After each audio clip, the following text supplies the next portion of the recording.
Hey, shalom, shalom, shalom, shalom. Shabbat shalom. Spare me a moment. Let me get myself together.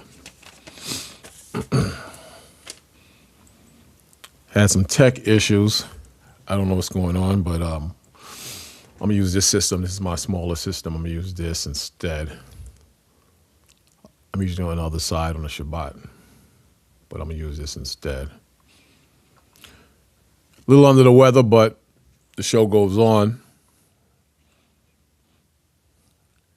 And I'm glad to be back with you, brothers and sisters. Those of you who join us every Shabbat or every Saturday. Glad to have you with us again. And we got a few things to discuss.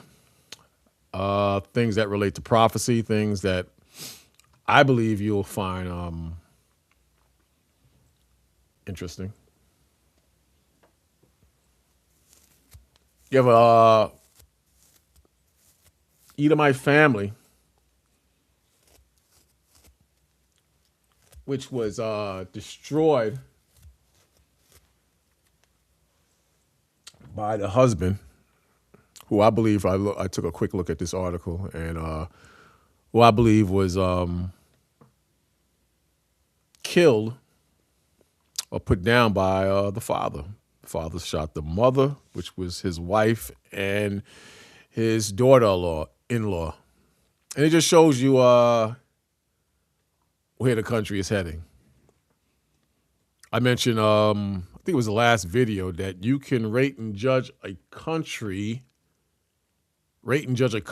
by its children and the quality of its women. And in all nationalities, we see that the women have come to the state and position of whoredom. Not all women, but the majority, in my opinion, have put themselves in a position of whoredom. And the children, like it tells you in the Apocrypha, a part of the Bible, between Malachi and Matthews, tells you that the children will be monsters. And that's exactly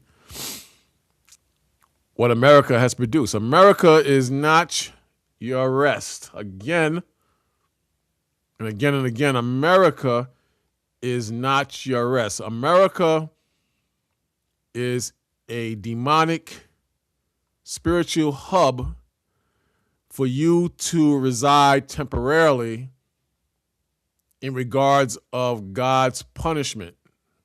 I'm talking to blacks, natives, and Hispanics. And the delusion is that this is your home. The delusion is this is the final frontier. The delusion is that God doesn't exist. Again, I hope this is working, this system. I'm trying something new. Always experimenting on new things. But yeah, America, in my opinion, I could be wrong, it's just how I see it, is just a physical facility to show you right and wrong. And at the end of the day, God's power. God shows his power through wrath, judgment, and prophecy. And the unbelievers, Most High's will, become believers. Most High's will. So as we travel and we go through these pagan, wicked holiday seasons, we see that people are trying to cope and find a means of survival, whether it's financially, whether it's health-wise, whether it's marital. People are trying to find a way to survive and get by, and nothing is working. Nothing is giving them any substantial relief, in my opinion. Some are comfortable with it. But I believe the Bible, it soothes and puts you in a better position. I believe that the Holy Spirit that you will obtain from reading the gospel, reading the commandments, reading the prophets, reading the Torah, will put a brother or sister in a better mindset, providing they believe and they change their lifestyles to what's written in Scripture. I'll be right back with you.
Yeah, I see Facebook locked me out again, man. I don't understand why it keeps doing this, man. This makes absolutely no sense.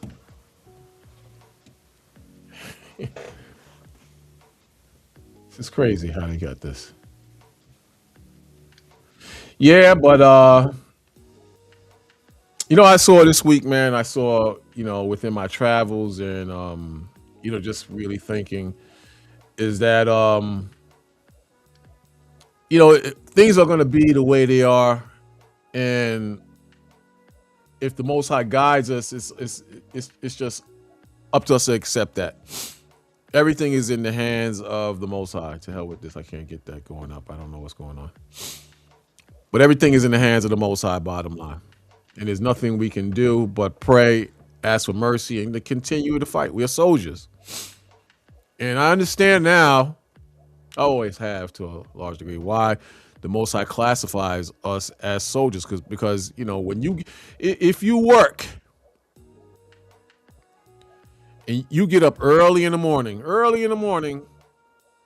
to scrape the snow off the car, scrape the ice off the car. We just had a big snowstorm. Not a big snowstorm, but it's enough that you have to put some, work into cleaning off your car or your driveway, and you get out and go to work. And you go out to work in an environment that's in certain cases brutal, in certain cases disrespectful, but in certain cases just rude, and we deal with it because we are soldiers of the Most High, and this is while serving the Most High. So everybody has a breaking point, man. Everybody has a breaking point, and even the devil. Look look at this story. Look how this just unfolded. Now you got money problems. You got problems on the job. You got problems with your neighbors. You got problems with your car. You got problems with the roof. You got problems with the plumbing. So you can either turn to the Most High, turn to his son Yahushua, and let him open your mind to solutions on dealing with your problems. He might even have the problem just exist or coexist with other problems as well as yourself in your walk, and the Most High will show you how to get by, how to deal. But some, like in this case, I'm just assuming why he has this particular lifestyle. Some have chosen to turn to cocaine. Some of you have chosen to turn to alcohol or weed or fornication or prostitution rather than trusting in the Most High. It tells you in the book of Proverbs, the 3rd chapter, to trust in the Most High and not to lean onto your own understanding. So where's the love? Where's the faith? And in that same chapter, the Most High says he will hook you up once you make those moves. I understand the devil doing what he does. That's his nature. Not saying that the devil can't become a Christian. I understand that. When I say the devil, those of you who are knowledgeable, you know who and what I'm talking about. I think that in most cases it's too irresistible to chase after the American dollar, which is God in this world, which is ruler in this world under the spirit of Satan and darkness.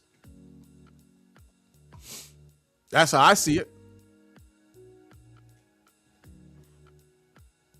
That's how I see it. It says, inside the downfall of newlywed who murdered his wife in a dispute over football, as tragic note reveals his dark secret. I don't think it's football. It's more than football that caused this.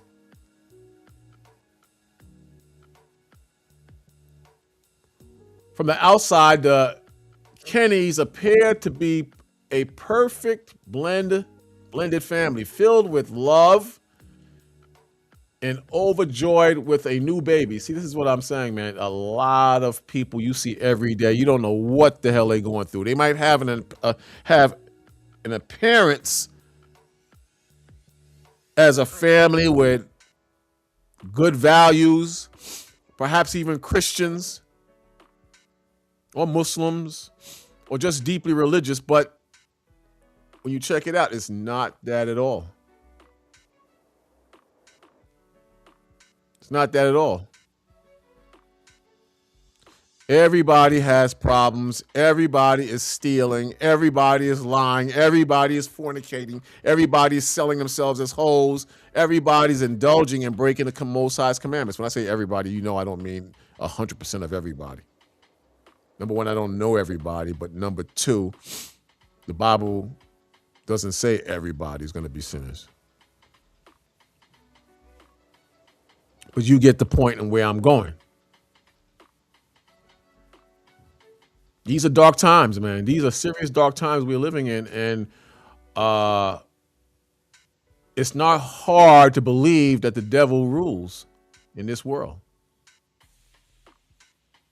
Jason Kennedy, 47, seemed madly in love with his wife of less than 2 years, Crystal, and her doting stepdaughter, her 13 years old daughter, and her 12-year-old son.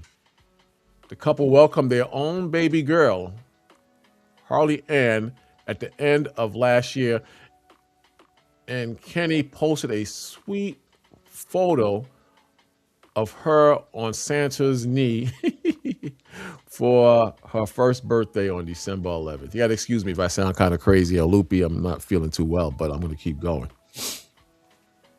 So it would seem that this is a loving father, loving wife, and the family was A-okay. But it says, but just days later, the apparently loving father fatally gunned down his wife and shot his stepdaughter in the face following a petty argument over football. You know it was more than that. The girl miraculously survived. Kenny then fled to his father's home, where the bloodbath reached its violent conclusion as he turned the gun on himself. They always kill themselves. What emerged since has shattered the Kennedys' picture-perfect image.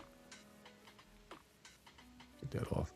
Picture-perfect image with a heartbreaking note written by Crystal hinting at what really went on behind closed doors. You're drinking, you're using cocaine.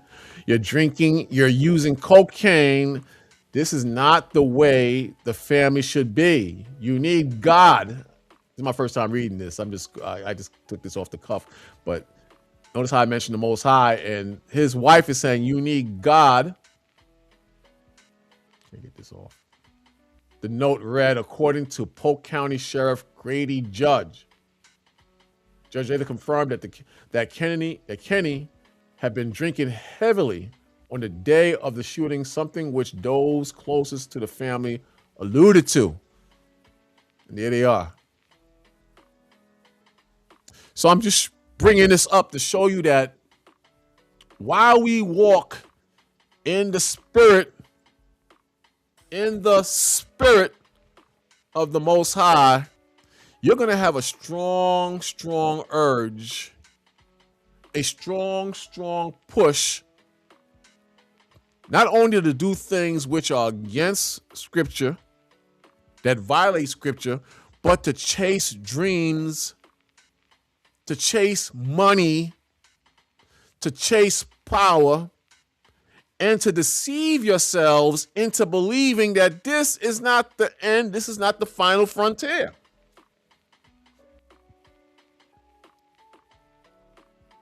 You are going to be trained, some of you, by Satan and the devil, that Trump has everything in control.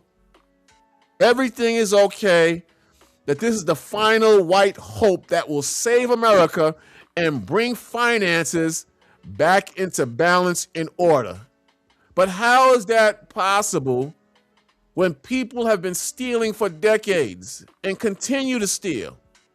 How is that possible when you have dirt on the leadership on both sides, and so one side don't reveal the other, certain things are kept hush hush. I saw a story that they said they can't reveal everybody that was on Epstein Island in deep detail. They can't put focus on a lot of the corruption and child molestation. I got to say molestation, not the M word, because it would shatter and bring down America, because a lot of important people were doing naughties that they weren't supposed to be doing. How does that make sense? How does that fit in the spirit of God in Christ? Is there any such law where the sinner gets a pass because it will wreck all 12 tribes or the nation of Israel? You see how corrupt and full of SH this country is? You see how crazy this is? Now, this was a picture perfect looking family, but behind the scenes, cocaine, drugs, possibly abuse. A country can be judged as far as its decency, as far as its morals, as far as how she operates America, based on the women and the state of the children. If the women are out of order, the children will be out of order because the men are out of order. If the women are corrupt and evil, the children will be corrupt and evil. And people get very comfortable because they don't get caught in their bullcrap. And that goes across the board. That goes toward us as a people as well. I don't see any reason to be out in the streets and not believe or walk in the faith. I don't see any reason to work on your jobs and be outside of the faith. I don't see any reason or any benefit. That's a better choice of words. Any benefit in walking outside of the faith. I just don't see it. If you're well groomed in current events, these are signs right here that should, or right there rather, that should open your spirit. All the greats have done it. They've walked away from things that were harmful to their lifestyles, their families, the ones they cared about, and including themselves. They had the courage and strength to walk away from different aspects of negativity that violates the Most High.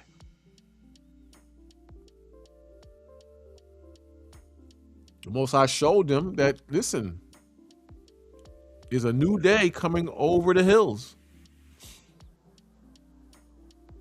It's a new day.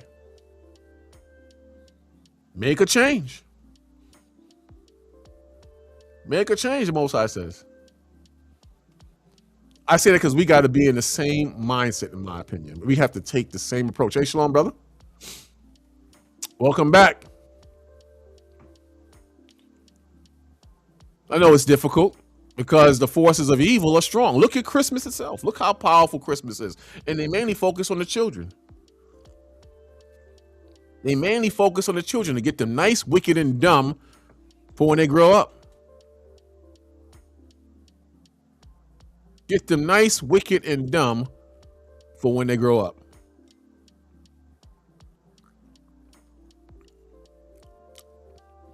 Let me know if that music is too loud, man. Let me lower it down. I just want to ease into the spirit. Let me get it at 3. But yeah, your faith in what you believe will take you a long way.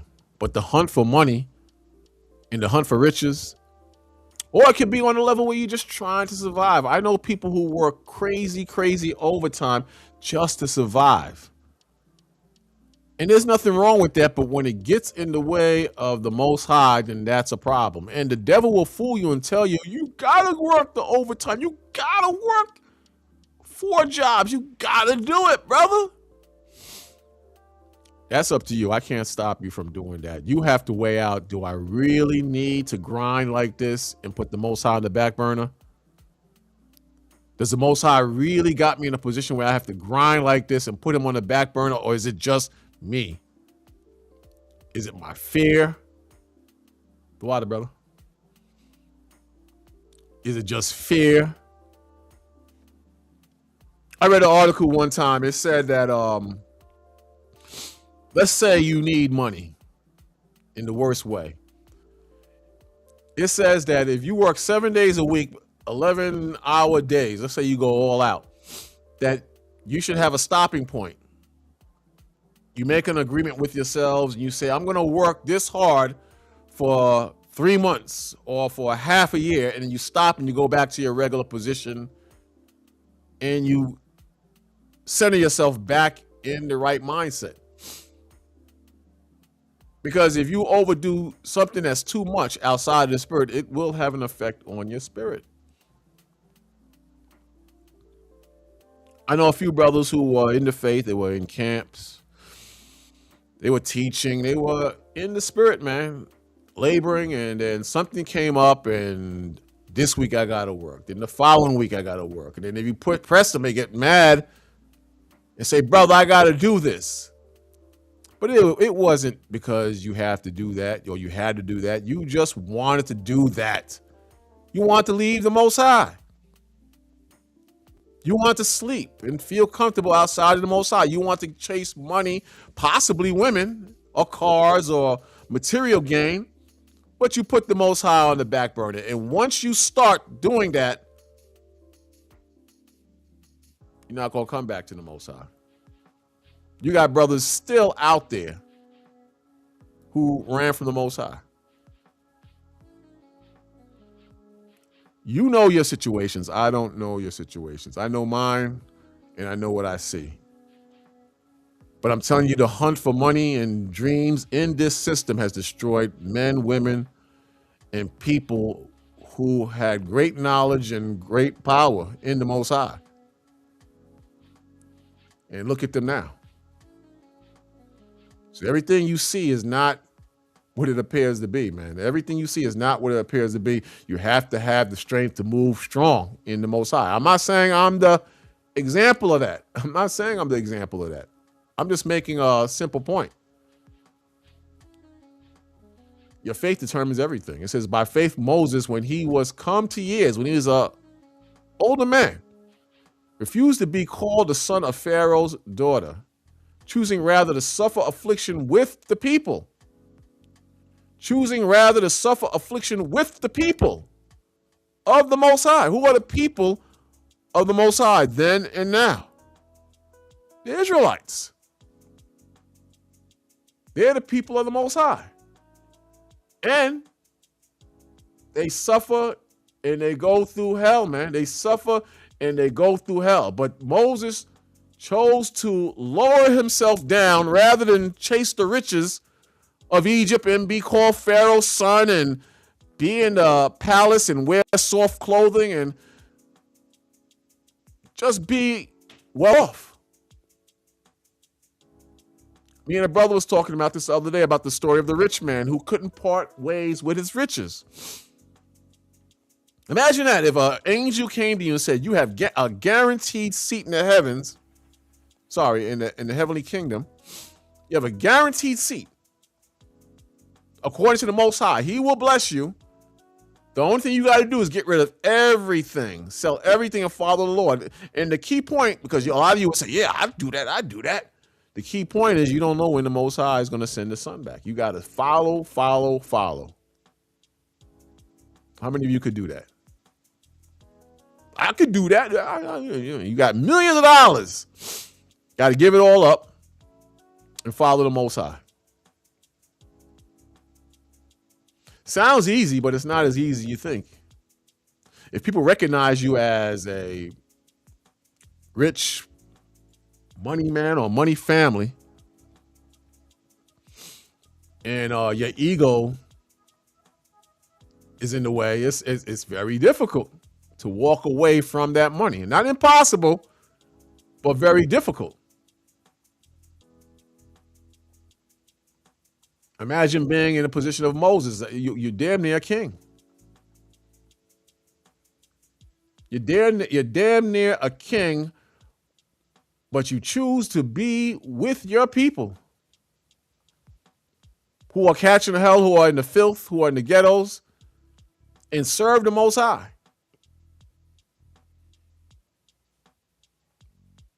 That pride will kick in. That pride will kick in. It says, by faith, Moses, when he was come to years, refused to be called the son of Pharaoh's daughter, choosing rather to suffer affliction with the people of the Most High than to enjoy the pleasures of sin for a season. This is all temporary. All temporary. It's only for a season. The pain can't last forever. The hell can't last forever. When we read the writings on the wall, we know that things are coming to an abrupt end. We know that. Our Lord said he would feed them with their own flesh. What they did to us is going to come back on them. What we suffered, they're going to suffer. But at the same time, we did the crime. We have to pay in time. Luke 3 verse 8. Behold, we are yet this day in our captivity, where thou hast scattered us for a reproach and a curse. That curse word again. For a reproach and a curse, and to be subject to payment. See, we gotta work to make those payments.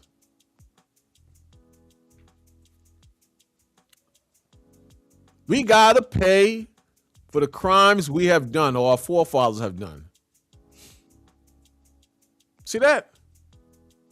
But guess what? The heathen, they have to pay as well. So all the families of the earth were created by the Most High.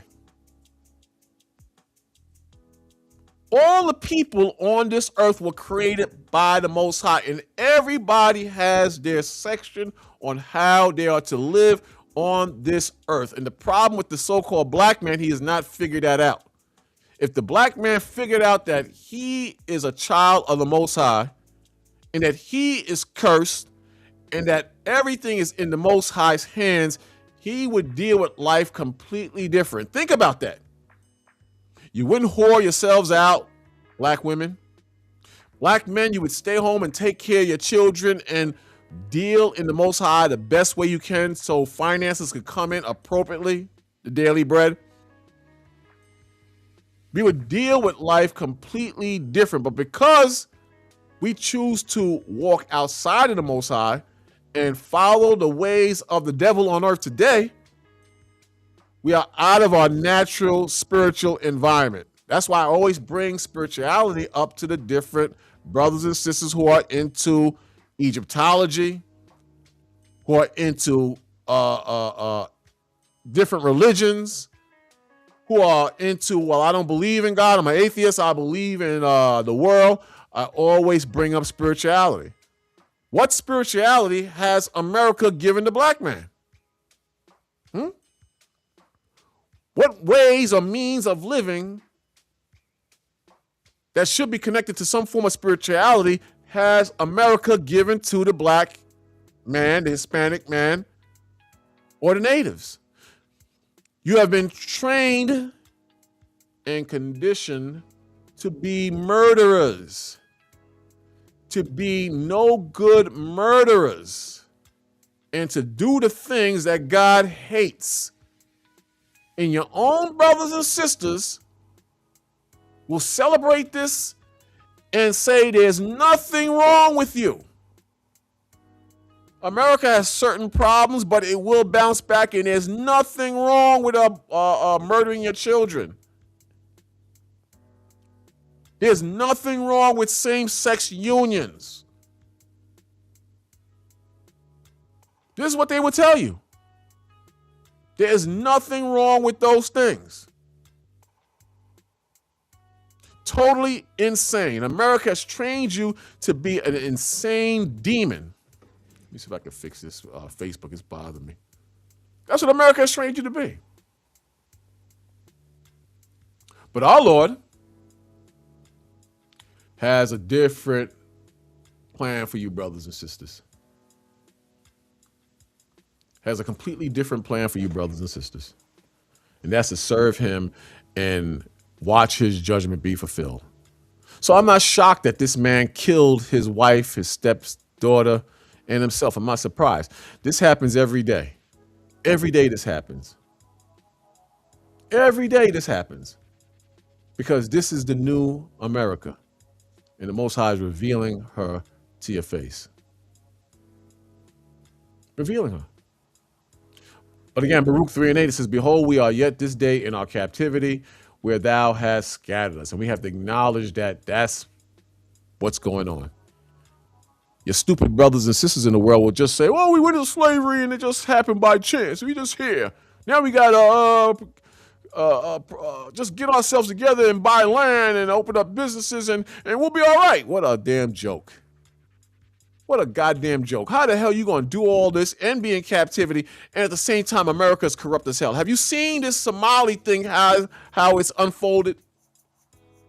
Have you seen what's happening in Venezuela with this oil? And Esau, the white man's trying to steal this oil or has stolen the oil.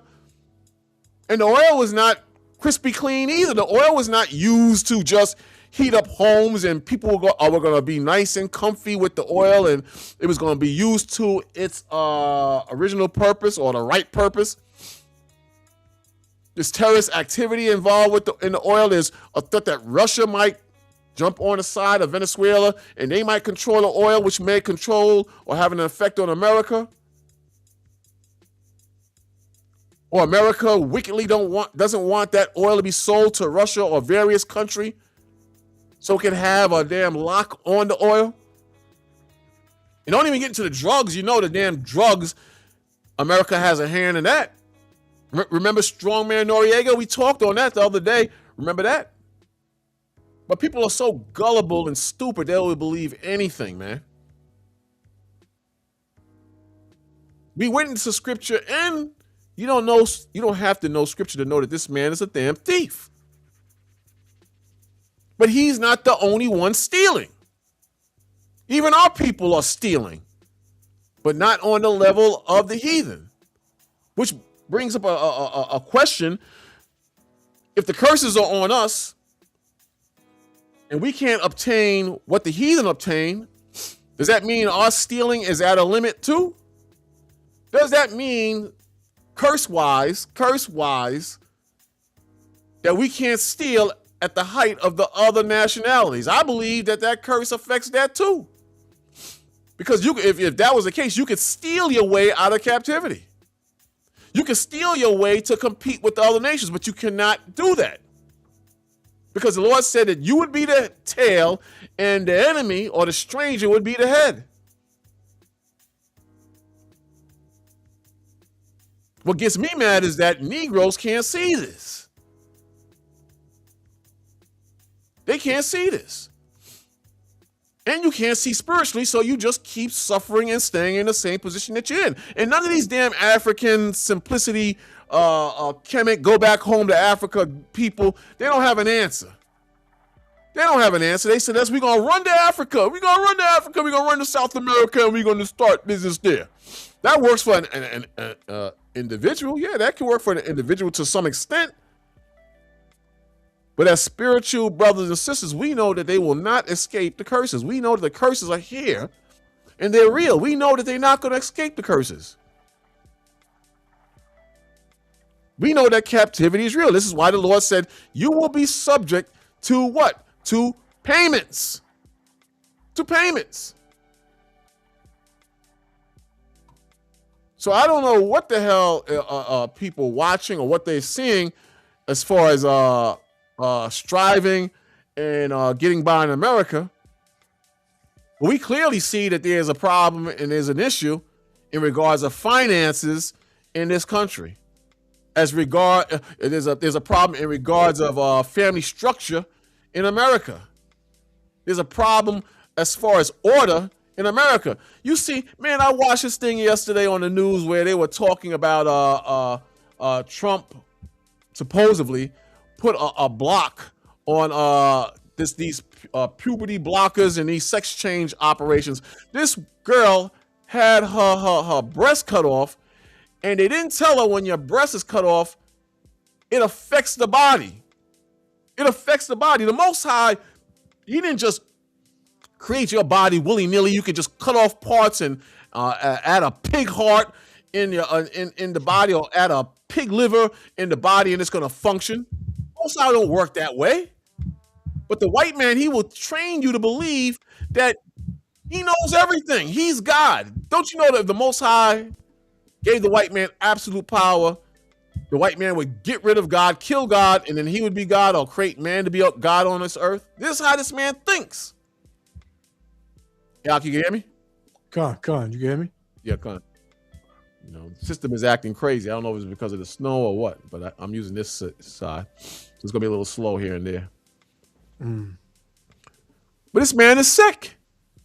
He's saying again, the Most High tells you, behold, we are yet this day in our captivity, where thou hast scattered us for a reproach and a curse, and to be subject to payments according to all the iniquities of our fathers, which departed from the Lord Yahweh. So add that up. 1 + 1 is 2, 2 and 2 is 4. Your forefathers got the law, plus your forefathers broke the laws, plus the Most High judged your forefathers for breaking the laws, plus in your suffering because of what your forefathers did for breaking the laws. 1 + 1 is 2, 2 + 2 is 4. Sin plus sin to the fathers, to the children of the fathers, equals the curses and judgment of the Most High. What's so hard to figure out? What's so hard to figure out? The Christians ain't going to see this because they see everybody as a spiritual Israelites. The Muslims are not going to see this because they accept Christ, but not as the son of the Most High. And everybody's a Muslim. Moses was a Muslim. Abraham was a Muslim, which is false according to the Bible. So they're not going to see this. The unbelievers who don't believe in anything, they definitely not going to see this. They chasing money that's not his. They chasing money, and the Most High smashing the financial system. I'm not saying don't get money. I'm not saying that. I'm saying don't love money. Use the money to sustain your lifestyle and to get you over the financial humps. Use the money. But to believe and lust over the money and think the money defines you, you're a devil just like the devil. That's what I'm saying. Prove me wrong. That's all you got to do. Prove me wrong if I'm wrong. I doubt you could do that. I doubt you could do that. But if you love the system and you love Esau and you love the white man, you're not going to want to love the Most High. This is why the Most High has to do what he's doing. He has to do it. You understand? What's going on, brother? Hey, ain't nothing, Elder. Shalom. Shalom. All right, man. I'm a little under the weather, but we'll march through. Yeah. Going, yeah, me too. I'm getting over something too. Yeah, but that's another thing you got to maintain and take care of yourselves. You got to study, man. Not just see. This is my thing. I believe that the Bible opens your mind to other areas too. It's not just prophecies and Esau and curses. I think he opens your mind to wisdom on how to maintain and get by in the system as well. So there's certain herbs we gotta use. Yep. You know, there's certain foods we gotta eat. Otherwise, you know, you might have a problem in the system, man.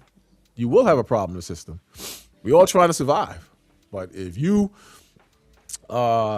make things difficult for yourselves, or you come outside of the Most High, you're gonna have problems. Like I brought up an example of I know people who have left the Most High, who left the Most High and chose to uh, chase money or chase their dreams, and then when I see them years later, they're not doing too well. Done. You know, True. so it's very important to be right in the Most High, and you get mad at the other brothers. That ain't true, and that don't say that. And, you don't even believe in the Bible. Yeah. You don't believe in the Bible. You just you left, and you feel bad because you left. You know, Yeah. you know what the Most High says here. He says, I quoted this earlier. It says, "Trust in the Lord with all thy heart, and lean not unto thy own understanding." See, the average Negro out there, he has his own wicked, lying understanding. But the Lord said, "And lean not unto thy own understanding. In all thy ways acknowledge him, and he shall direct thy path." See, there you go, right there. Right. He ain't gonna direct your path in just the prophecies and the white man and the slave ships and the chariots. He's gonna direct your path on how to survive and how to deal with the enemy and what to say and when to keep your mouth closed. He's gonna direct your paths if you trust in the Most High. But if you come outside of the Most High, then the angels that encamp around you, they're gonna leave and you're gonna be destroyed. Sure. Then he's read on. It says, "Be not wise in thy own eyes. Fear the Lord and depart from evil." Look at that right there. Depart from evil. You see evil going on, you should leave. You should leave, man.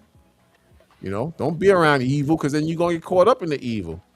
You know, if your man that you grew up with is a drug dealer and you want to give him some literature and you want to kick it with him for a while and see what's up and get him out of that lifestyle, there's nothing wrong with that. But now, if you sit down in the drug pen or on the corner with them, don't be surprised if you get shot.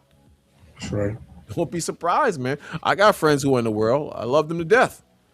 But I won't spend but so much time with them. Yeah. You know. You feel awkward. Depends on what they're doing. Yeah. You know, that make me feel awkward. But I have control over myself. I might be with them for a minute. I'll have control. Yeah. I do. You know, I've went away with my friends before, and you know, I have control. But it's when you cross certain lines, you should expect the worst. Yeah. You should expect the worst, man. You know. And that's what in verse 7, you know, that's the problem with these Babylonians. Everybody is wise in their own eyes. That's right. This is why this place is so confusing. This is why everybody's so bugged out. Because everybody going off how they feel and what they think, and not what the Most High said, man. You know, because you can have a conversation. It could be a group of people having a conversation. They could be talking about a bunch of things, and you can walk over there, and all you have to say is, "Well, the Bible said." Everybody will walk away. Nobody want to hear it. You know, nobody want to hear it because everybody's wise. Everybody's, you know, knowledgeable, and everybody know everything, and we don't need to listen to what you saying. Why should we listen to what you saying or what the Bible is saying? I go by, you know, I wake myself up every morning. So that's the type of spirit that people have on them in this place, man. And that brings pride. When you watch in your own eyes, man, that means that you're prideful, man. You know, because you pretty much can't nobody tell you nothing. But the scriptures say this. This is Jeremiah 17:5. Jeremiah 17:5. It says, "Thus saith the Lord, cursed be the man that trusteth in man, and maketh flesh his own." So man walk around thinking they got power to you know, what's the saying? I can control my own destiny, right? I wake myself up. I you know, I'll put the work in. You know, this is why I got what I got. That's why I got this big house. This is why I got these cars. This is why my bank account look like this, because of me. Right? When it's not, man. The Most High gives everything. It's because of the Lord you have what you have. Right. And you don't have what you don't have, man. Right? But man, you can't tell a man that because America has souped people's minds up so much that they believe that they're God now. Mm-hmm. Like the dude we had on here last week. This dude was just completely bugged out, man. He didn't want to break down those scriptures. He just telling us, "Oh, we gotta save ourselves, and we can't wait on a man to come out the sky." And that's a trend now. The trend is nobody's coming to save us. We have to save ourselves. How the hell are you gonna do that? You ask somebody that, you tell them, "Well, how are we gonna do that?" The first thing they would say is, "We got to get our finances right." How many times on this earth have so-called Negroes done that? Set up communities, had things, and what happened to it? It didn't prosper. Right. It never goes far. That's what I'm saying. The scriptures tell you that you're not going to prosper in your ways. Mm-hmm. That's one of the curses. So you can get land, you can get your finances, you can build a community of houses and have a bank or whatever, but it's gonna fall. It's gonna fall, man. Mm-hmm. But it says verse 5 again. Jeremiah 17:5. It said, "Thus saith the Lord, cursed be the man that trusteth in man, and maketh flesh his arm, and whose heart departed from the Lord," man. Right? Whose heart departed from the Lord. So your mindset is not in tune with what Yahweh Shem Yahushua said. Your mindset is in tune with how you feel, man, your emotion. I got to get it out the mud. I'm going to do whatever I got to do. But would never put forth that energy into serving Yahweh Shem Yahushua. You got to. You don't believe in the Lord. No. But you got to be careful because it's very dangerous because, a victim who's drowning, if you get too close, in this case, meaning your mind, they will, they will, what you call it? They will take you under with them. That's right. It will take you right under that water with them. So you have to be very, very careful, man, because the same way you have good teachers in Israel who go out there on the corners and they have a gift that the Most High has blessed them with to save souls or go into the minds of brothers and sisters and make them see what the Most High requires of them and what the prophecies are. You got people on the left side who serve the devil. They're experts into trickery and saying just the right words to make you believe the Bible doesn't exist and God doesn't exist. Mm-hmm. You're going to see a lot of this being manifested in these last days. I see it when I go into other pages. These dudes are experts in trying to convince people that the Bible is incorrect. You understand? And they know who to go to. And people eat this up. They eat it up and they get caught up. And I was just had a conversation with a brother a few days ago. We was talking about a brother who used to teach classes and everything. And he started questioning, how do we know we are Israel? And is the Bible real? And so on and so forth. And that's shocking. But that's where faith comes in. Yeah. Your faith, and you could be in the truth for a minute, for a long time, and you could be rocked. You could be rocked to the point where you don't believe in the Most High anymore. Or you believe in the Most High and you want to chase money too, or chase worldly things. Yeah. But the Lord said something along the lines of, blessed is the man who, when he comes back, finds him working, doing the work. Yep. So you want to be in that category, man, because you got to be really spiritually dead and blind to come all the way this far and fall out. I can see if it was the 80s or 90s, but to come all this way, that's like us going on a long journey.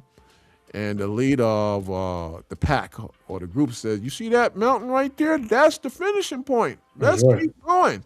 And we walking up this path, and wolves and tigers and everything. Every once in a while, will come out the wolves and pick off a brother or pick off a sister or pick off a child that was weak in the faith. But we keep going, and we made this journey to the point where we can see the mountain a lot clearer now. Mm-hmm. We just say, I'm going to go back the other way. I don't know if this is real or not. I'm going to go back the other way. And we say, you crazy? Yep. It's right there. Yep. You see all the signs that the country is falling apart. You see all the signs that God's hand is judging not just America, but the world. You see all the signs. and you gonna go back. Yeah, that's right. Yeah. What sense that make? But us as believers, we understand the signs. We understand what they mean because we've been in this for a while, and we've been in it to the point where we see the benefits in serving the Most High. Yeah. We see it. And even those of us who have money and make money, a lot of them they're gonna stay on the path too, because the scripture says, "Hardly will a rich man enter into the kingdom of heaven." It doesn't mean it's impossible. Some rich people will go into the kingdom, but hardly, very few, Yeah. very few, man. And I don't think when people come on, and not just us, but with a lot of other brothers too, they don't realize how deeply embedded this truth is in us, right? To whereas that's why I said some of us, because you do got some of our people, I see it all the time, that are weak in the faith, that are weak in the spirit, and they get tossed to and fro. But you'll know the difference when you talking to certain brothers in the truth, man. Right. Like they you can't sway them, no way, man. It's deeply embedded in them. It's like a damn tattoo. And you just you can't get it off you, man. Mm-hmm. You got to be the same way they stubborn in their wickedness. You got to be stubborn in the faith. Like the scripture talks about adamant stone. Yep. You got to harden your head and buck up against them the same damn way. Yep. What I do sometimes, I clown them after a while. When they stop getting serious, I start clowning them, and then they get mad because they know, especially if you can clown them and you have good points and they can't answer, they get mad. Yep. And they thought they were so smart, or they picked on someone that was weak. But the Most High, who's with us, He gonna use us to shame and embarrass them and show them that you're going the wrong way. And we gonna stay in the love and in the faith of the Father. But to just be out in the world like you dummy, I'm not doing that. Show me I'll leave. Show me what you got, what you're offering. That's what you're offering. They're not gonna have nothing. Nothing. They'll offer you some lies that you can take apart, but they don't have nothing to offer. They just a bunch of lip service and lies. Yep. And your job is to keep going in the Most High. You was finished with that, or you have more? No, that was it. I had one more, but I'll wait for after you get yours. So I'll go back here to Hebrews.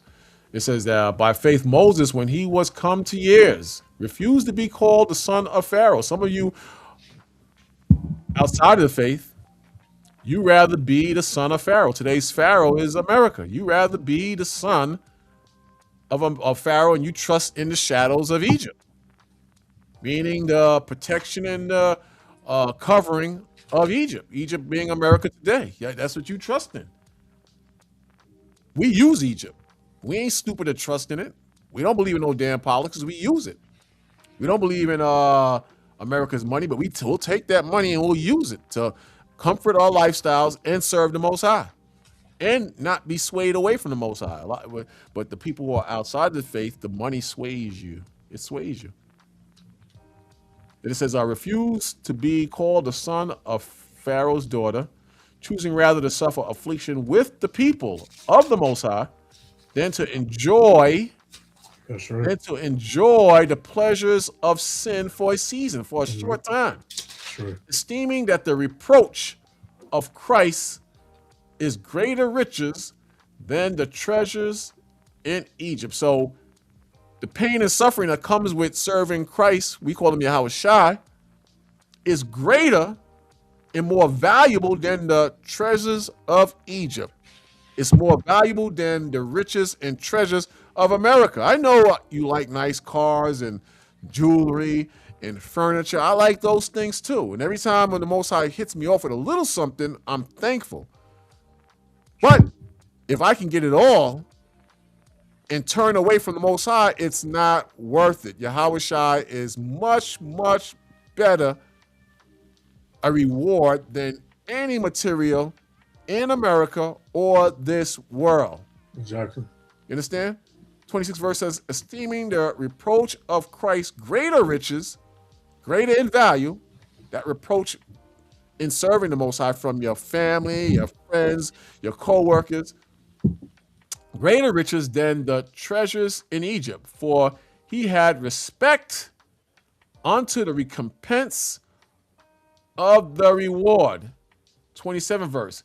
By faith he forsook Egypt, not fearing the wrath of the king. See, can't fear the IRS, can't fear the doctors who are the laws that say you got to have the jibby jib to work this job. You can't fear what people think and snicker and laugh at you. You can't fear the repo man. You can't fear the eviction notices. If all those things come to pass, you got to get up, dust yourselves off, because even Peter feared. Even Peter feared and denied the Lord. But Peter became the main disciple of the Most High. Okay. You understand? But Peter feared. And I believe, quote me if I'm wrong, or correct me if I'm wrong, I believe the disciples feared because they was out. They fled. They bounced, man. They was Yeah, hiding. yeah. And He was hiding. Yep. that's a horrible thing. See, and this is what I'm saying. You can put yourself in a position, I'm not afraid, I'm the Most High, this not afraid. And you'll get shook and you'll turn your back. You'll turn your back, but you'll get it back. You'll get it together. I'm just showing you that you're human. Even Yahweh Shai said, Lord, if the flesh kicked in, he said, if it's your will, can you remove this cup from me, my man? Can you remove it? Mm-hmm. So, you gotta think on those levels, because what will happen is when you do slip and fall, the guilt and the trickery of lies and you getting beat down and your faith stepped on by the devil will work in your mind, and then you'll turn from the Most High too. I'm not worthy. Look how strong these brothers are. I'm not worthy. Look how these brothers keep going out every week and teaching. I'm not worthy. Look how these brothers wear their garments and their beards and don't care what nobody think. I'm not worthy. I'm gonna go back home, and you'll go back home and you'll sit month after month, year after year, week after week, day after day, and you'll become an unproductive servant. But not Moses. You know, he made up his mind. He says, by faith he forsook Egypt, not fearing the wrath of the king. He said, to hell with the king. Yep. He endured as seeing him who is invisible. So who's that? Who's that? The Most High. He endured it. So you got to put yourself in this mindset because we all are going to hit crossroads. At some point, Yep. remember I said it, Yep. me, you, the brothers on the panel, the ones who are listening, the ones who are not listening, we are at some point going to come to a crossroad where we have to make a hard decision Yep. on how to stay in the Most High. Okay. You understand? Because each step after a while becomes a different level where we have to grow, and some will fall off and some will continue over that level or over that hurdle to see if they are really in the Most High. That's right. It's going to happen if it hasn't happened to you already. But you're not going to be in the beginning stages forever. At some point, you're going to make a move. It's And you're going levels. to have to make a strong decision. Yeah, you got it, brother. Yeah, it's level. Shalom, Elder. Lamar.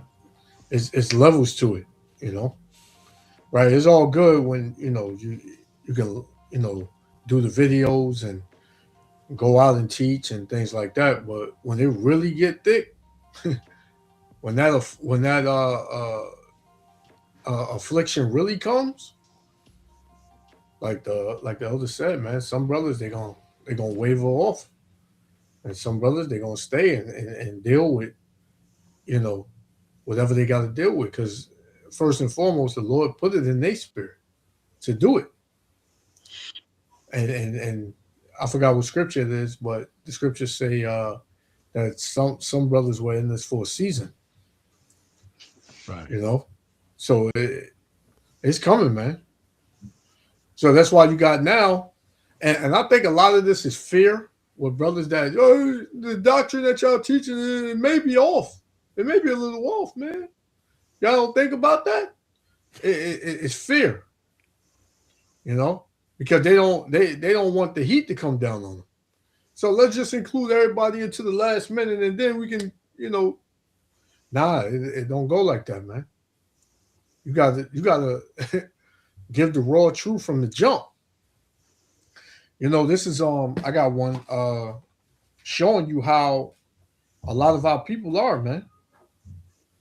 Because like the elder said earlier, a lot of our people, they love it here. This is First Maccabees chapter 1 and verse 11.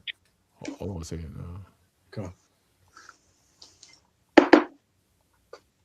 Because a lot of our people, they it's comfortable. They comfortable here. They feel like they got that freedom. They can flex. They can get some millions, whatever, live comfortably, so called, and it's all a delusion. It's Right. all for a season, man. It's all for a season. This is First Maccabees chapter 1 and verse 11. All of it. It says, "In those days went there out of Israel wicked men," because that we have that, right? It says, "Who persuaded many, saying, let us go and make a covenant with the heathen." You got brothers in this truth that done that, and you got brothers that's in the world that pretty much sold out, for the riches of this world, right? It says, "Let us go and make a covenant with the heathen that are round about us, for since we departed from them, we have had much sorrow." So this happened back then, and this is happening now. This is why you got a lot of people coming up against this truth, because they can't picture a life outside of Babylon, man. What we saying is just too hot. That's impossible. You saying that we're gonna be ruling? Nah, man. If the so-called white man ain't ruling, then I don't want to be a part of it, man. If they can't come, I don't want to be a part of it. Then you got brothers that know they Israelites. Yeah, we the chosen people, but we shouldn't be so hard on the other nations because that's not making us no better than they were.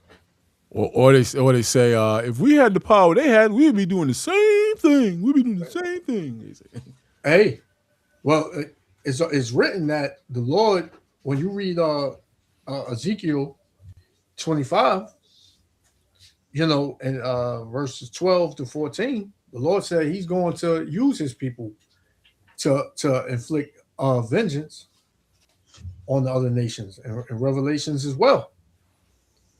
No, they're You know, saying that the same way Esau steals and blows up countries and create nuclear weapons to kill each other. They said we would be doing the same thing. They say. nah, it's two different spirits, Right. Exactly. right? Two different nations, right? So if we was in rulership, yeah, back in the days, you have wicked Israelites, but this is why a kingdom is going to be set up that's going to be perfect. It's not. It's going to be perfect for the Israelites, man. The Israelites are not going to go off. We're not going to be in sin. We're not going to sin in the kingdom, and everybody's going to be under us, man. Mm-hmm. There ain't going to be no nations that got rulership with us. This is why it's so hard in their brain. They don't think that a kingdom can be set up where you don't have to go to work, for Exactly. 11 hours a day to make ends meet. You don't have to pay $2,500 rent in a one bedroom, Exactly. or have crackheads and weirdos looking at your children like they want to touch your children. They think that Hmm. is it, Yeah. and they don't have any solutions. Just suffer and be miserable. Yeah. Crazy. And they good because what? They get a Hmm. weekend off, they get holidays off. They can turn up on their birthday. They get some good weather. They can, throw a barbecue or something. So that's all Jake really care about, man. And then, oh well, go back to work tomorrow. No, ain't you tired of that? Ain't you tired of saying that, man? Well, I gotta go put this work in, man. I gotta pay bills. Gotta pay bills. I got my car note coming up. Gotta pay insurance. Gotta pay child support. Ain't you tired of that, man? But yet these jakes want to come on and they want to tell us that we're wrong, right? And we should. They like the devil pretty much. Hmm. Yeah, this devil say blacks want reparations. Their reparations is the fact that they can live in America. You're welcome. You know, You know, the devil's name. I'm gonna try to find the video. you ain't getting no damn reparations. You keep begging for that.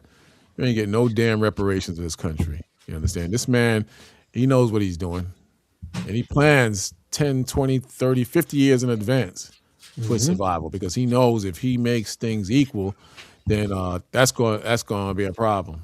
If he Yep. gives you equal rights and do everything equally, that's going to be a problem. I did a video 2 days ago on these brothers running to Africa, and they was complaining.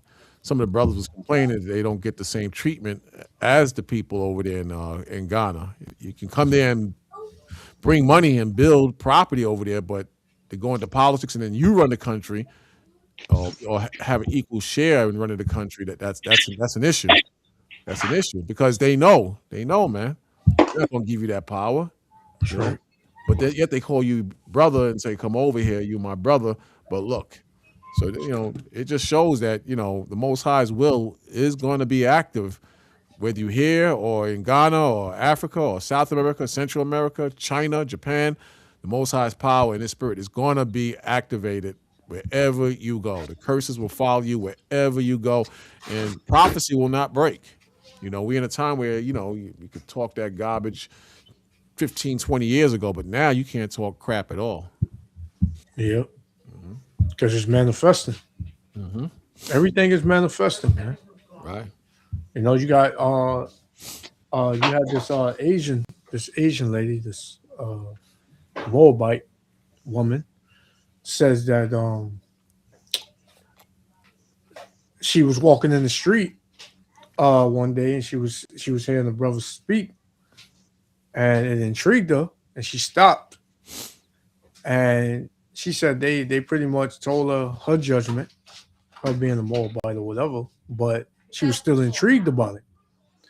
So she went home and she started to study and look at videos. And she said the more and more she's studying and research things, is the more she knows, that pretty much they was telling the truth because she putting two and two together about them little hats over there, and you know the brothers that were teaching, and she said that the research she was doing it is geared more on the so-called Negroes in this country than it fit in them over there in the land. So Hey, you got that. can you Yeah, hear me? yeah, I can hear you. Oh, because it went out a little while ago. All right, keep going. Oh yeah, so you can. So that's what's going on in the world too, man. People are starting to see that these devils are pure liars, man. This whole thing with uh those at that Hanukkah celebration over there in Oh yeah, Australia, yeah. you know, they pretty much ripping at the shreds, man. And it came out that that thing was a whole act, man, because you had the dude that they put to the forefront that supposedly wrestled a gun from one of the shooters. They painted his face up and all this, made it look like he got grazed and all that. When that was all makeup, pretty much. So yeah, man, these devils, man, they threw, man.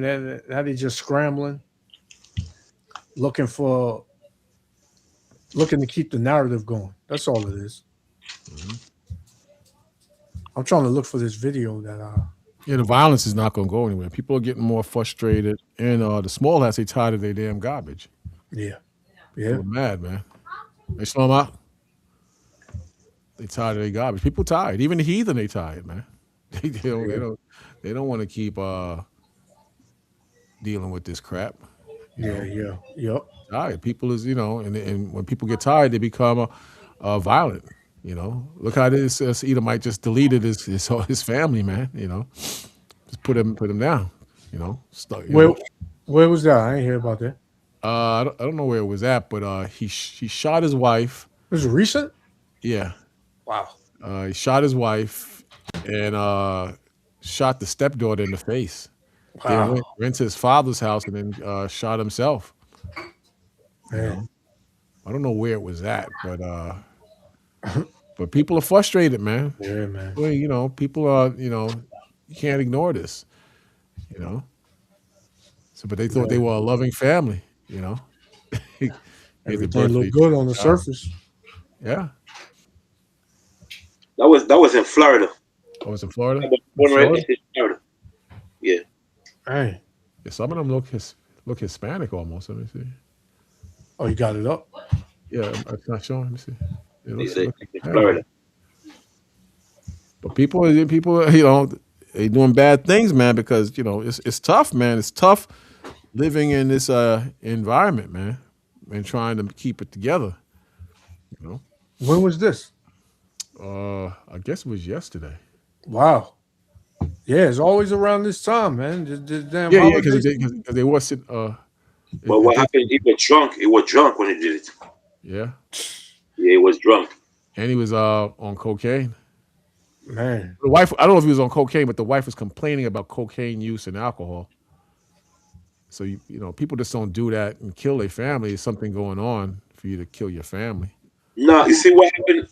Sorry to cut you out. The story happened. I think uh, they was arguing of each other. The wife was arguing over the man because the man. What happened? The husband want to watch Monday Night Football, some football game he wants to watch. Hmm. Oh, okay, okay. I see Yeah, that in my feed. Yeah, yeah, yeah, yeah. I didn't go into it though. yeah. So he got upset, and then he went and got a shotgun and killed him. Yeah, it was deeper than that. Yeah, it's definitely deeper than that. Yeah. You're not going to just, I love football and just shoot your wife. You got to have arguments in the past. Something had to have been building up.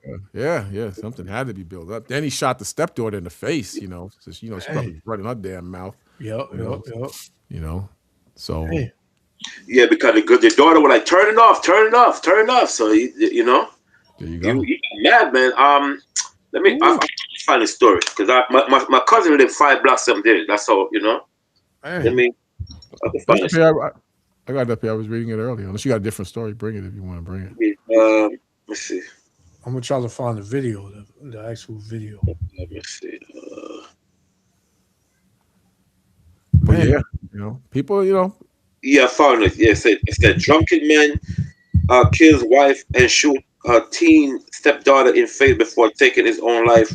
I found this, my cousin sent me a story. Said a drunken man, flawed man man killed his wife, shot his 13-year-old daughter, stepdaughter, in the face, and then took his own life in a petty argument over him wanted to watch Monday Night Football, according to cops. Jason Kenny, 47, shot himself in a shed house after gunning down his wife, Crystal Kennedy, after she suggests he turn off the San Francisco 49ers and Indianapolis Colts game. That's what he did. Yeah, Oh he man, sent me the story. Yeah, it's crazy, man. I found the story. You want Got it? Yeah, Yeah. go for it. All right, I'll share my screen. it's good Hey. to look on these things because they always show Jake just killing each other. These Yeah, devils killing each other too, man. yeah, it was in Florida. Yeah, the brother put it up. Yeah. Let me see. Oh, all right, let's check it out. They're going Man. nuts. Change the speed. Change the speed to 125, 1.25. Cool. These idiots might start up. I just have a feeling. Back to the channel. Today, we've got a story that's absolutely heartbreaking. One of those cases that just hits you right in the gut, especially since it happened just 3 days before Christmas. This is the tragic story out of Highland City, Florida, involving Jason Kenny, his wife Crystal, and their family. It's a domestic nightmare that ended in murder, an attempted murder, and suicide, all over something as trivial as changing the TV channel during a football game. Stick with me till the end because this one is tough, but it's important to talk about these things: domestic violence, substance abuse, and how quickly things can spiral out of control. Let me take you back to the night of December 22nd, 2025. Jason Kenny, a 47-year-old guy, had been drinking pretty heavily that evening. He was out in his shed watching Monday Night Football, the San Francisco 49ers versus the Indianapolis Colts. The Niners were having a great game. They ended up winning big. Around 11 p.m., toward the end of the match, Jason decides to head inside the house to finish watching on the living room TV. His wife, Crystal Kenny, was in there, and she suggests, "Hey, maybe let's watch something else now. Turn it off or change the channel." That small comment? It set Jason off. What started as a disagreement quickly escalated into a massive argument. Man, Turn it off. Or Yeah. You don't got two TVs, but still, I wasn't there. I don't know what his lifestyle's like, but just that alone. triggered him, man. That man has something boiling up in him, man. All that rage. Mhm. He's probably tired of that family, man. These Edomites, man, they losing bad, man. They're very bad, very bad. They would women cheat on them and run around on them too and disrespect them too, man. So when your pockets is kind of flat and you're going through that and you charged up on alcohol and coke, Yeah. you might kill everybody. I'm telling you. He said he was outside in the shed watching the game. He decided to come in and watch it in the living room, man. And all he heard was the bickering. Wife probably came to him. She probably was nagging. Yeah, look at that picture on the right. Look at the picture on the right. She got a yap on her. Yeah, man. Stepdaughter probably was, disrespectful and all that, man, and it took him over the edge. Esau said, man, the hell with this. Things got so heated that Crystal told her 12-year-old son to call 911. And the boy, terrified, bolted out of the house and ran to a neighbor's place to make that call. As he was leaving, he heard gunshots ringing out behind him. Deputies from the Polk County Sheriff's Office arrived in less than 5 minutes, super fast response. But when they entered the home on Lemon Avenue, the scene was pure horror. In the living room, they found Crystal shot in the head. She was gone. Then, in one of the bedrooms, they discovered her 13-year-old daughter, Jason's stepdaughter, shot twice. Once in the shoulder and once in the face. The bullet to the face grazed the bridge of her nose, went straight up, and exited the top of her head. Miraculously, she was still alive. She was rushed to Lakeland Regional Health in critical condition, but stable, alert, and able to talk. And get this, she gave investigators her account of what happened. She told them, and I'm quoting Sheriff Grady Judd here, "I begged him, don't shoot me, don't shoot me, don't shoot me, and he shot me anyway." Just imagining a 13-year-old girl pleading for her life like that, it's devastating. Thankfully, there's also a 1-year-old baby girl in the home, Jason and Crystal's biological daughter, who was asleep in her crib the whole time. She wasn't touched, completely unharmed. The 12-year-old boy who ran for help was safe too. Jason, meanwhile, had already fled the scene in his truck before police got there. He headed toward Lake Wales to his late father's house, which was empty and in probate. On the way, he called his sister, who lives upstate in New York. He told her he'd done something really, really bad, something terrible, and that this would be the last time they'd ever speak. He said she'd see him on the news, but he wasn't going to jail for the rest of his life. Deputies tracked his phone, set up a perimeter around the property, and started calling for him to come out of the shed he'd barricaded himself in. They yelled multiple times, and then they heard a single gunshot. When they breached the shed, Jason had shot himself in the forehead. He was dead. As the investigation unfolded that night and into the next day, more details came out that painted a clearer picture of what might have been going on behind closed doors. See, a lot of people don't realize how many men be dealing with a lot of demons too. Mhm. And especially in this country where men are not really appreciated like that, especially when they get with certain women that got these big mouths and things like that and just run them in the ground. A lot of these men put up with a lot, man. See Jake could just leave. Most of the time, Jake could just leave. If you can get away, a lot of times the rib block the door. Yeah. They'll run and grab you and block the door, man. So you can't get away a lot of times. Or they'll smash your car. Yeah, man. But you see these devils, hey, they go for their blessing when they had enough. Yeah. You seen the one with the sister was with the Edomite dude and she was beating his ass and everybody was like, "See, we told you." Just beating his ass. So it's not always the women that's getting it's not always the man beating on the women, even though he's like off to his damn wife, but sometimes the women be beating on the dudes and you don't know because as a man you don't want to stay in that, but it happens all the time. You gotta be careful and watch what you're dealing with, because your temper will get you in trouble, man. Yeah. You got to learn how to control your temper. That's why I brought out that scripture last week, Proverbs 25:28. A man that have no rule over his spirit is like a city All right. that is broken down without walls. Yeah. And sometimes the devil wants you. That's the way Yep, he yep, uses people to press your buttons, man. And now you just caught out there. I remember I had this passenger, and me and him got into it, and I was totally wrong. I jerked the I did something crazy, man. And right then I said, God damn it, the devil got me. And I mm, just knew it.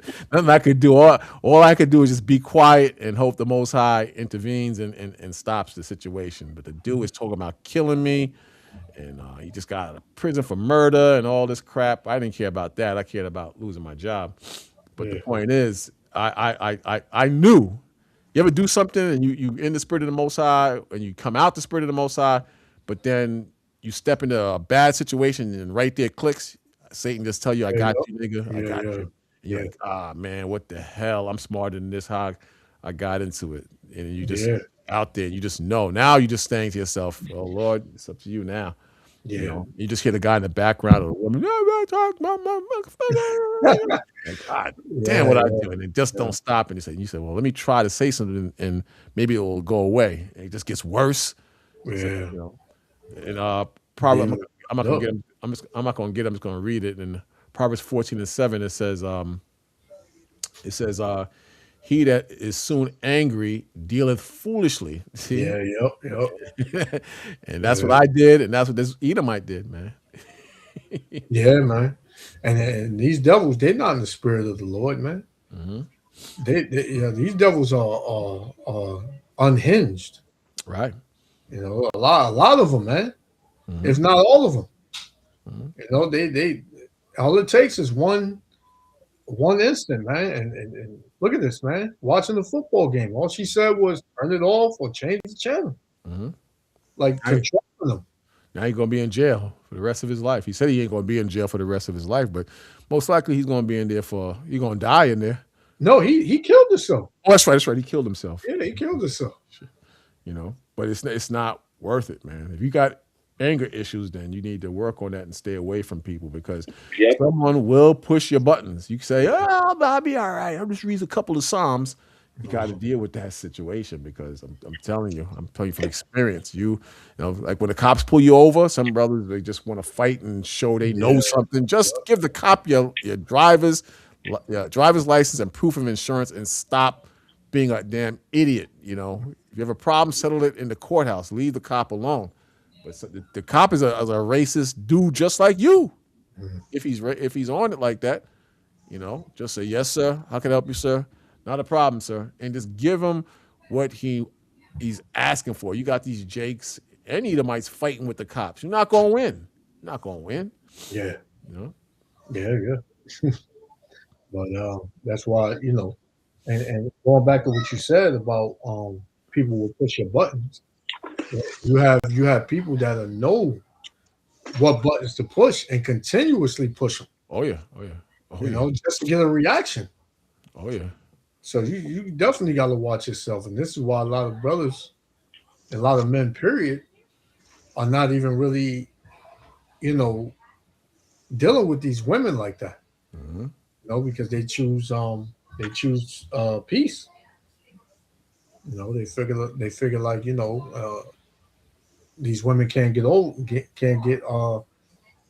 to me if I don't take them serious. And that's And exactly what you do. that's how that's that. I mean, we would never tell you. I mean,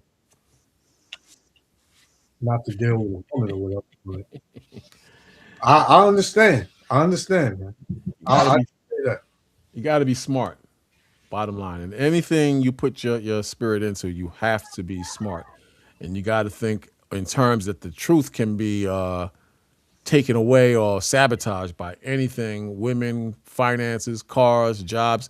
Anything can be a tool of the devil to overthrow you, but you can't let your spirit get crazy. I had to deal with this lesbian chick, and I know she don't like me, and I believe it's because of what I deal with, and it got to her, and she's just like rude and crazy towards me, but I don't get mad.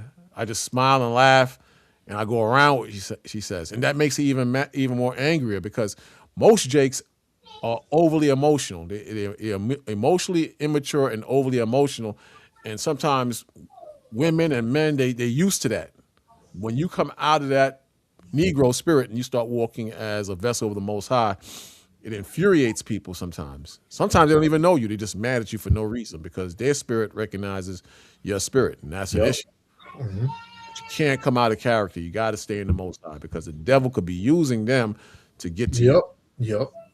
That's what Easily. this dude is done. Imagine killing your wife and you Yeah. snap out of it, and the devil's on your left hand side laughing. Yeah, I that's mean, it. you know, Man. Deputies found a handwritten note from Crystal to Jason. It was out in the open, not hidden. In it, she wrote about how he was drinking again, using cocaine again, and that this wasn't how a family should live. She told him he needed God in his life. Crystal was a regular churchgoer, every Sunday without fail. We don't know exactly when she wrote that note. Could have been recent, could have been older, but it was there, and it spoke volumes about her concerns. Sheriff Grady Judd held a press conference the next morning, December 23rd, and he didn't hold back. He was emotional, frustrated, and outright called this horrific, especially so close to Christmas. He described walking into the home and seeing a beautiful Christmas tree all decorated, with a ton of wrapped presents underneath, just waiting for a happy family morning. Instead, it was a crime scene stained with blood and tragedy. Judd said the detectives were distraught processing it all.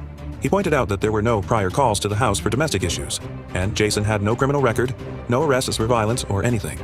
But one family member told investigators that Jason had been physically abusive toward Crystal for a while. Women sometimes protect their partners and don't report, Judd noted, which might explain why nothing was on record. Judd was blunt about Jason. Quite frankly, I don't want to sound sinister, but the only thing he did right that night was shoot himself.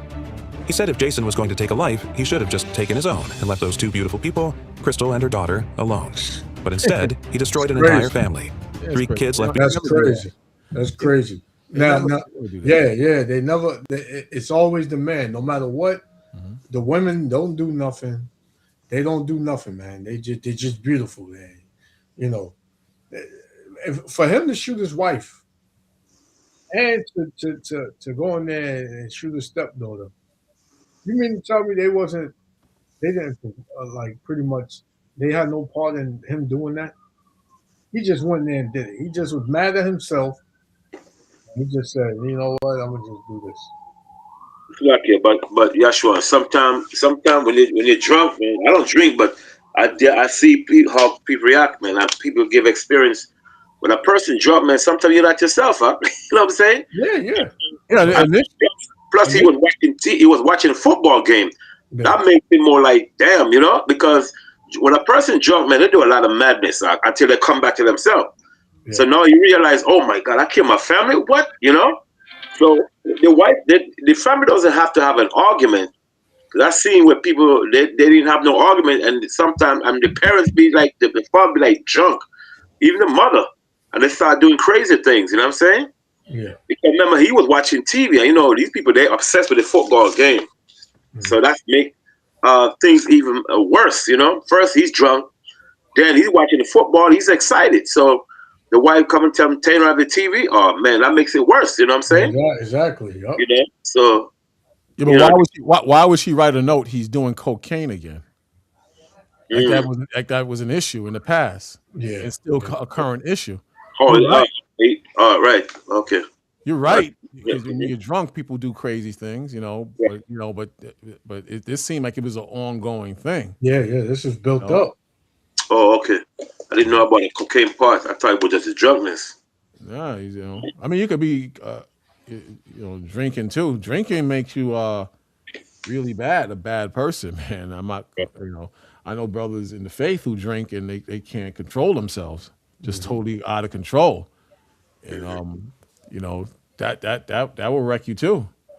Being an alcoholic is no damn joke. Yeah. John, I got one.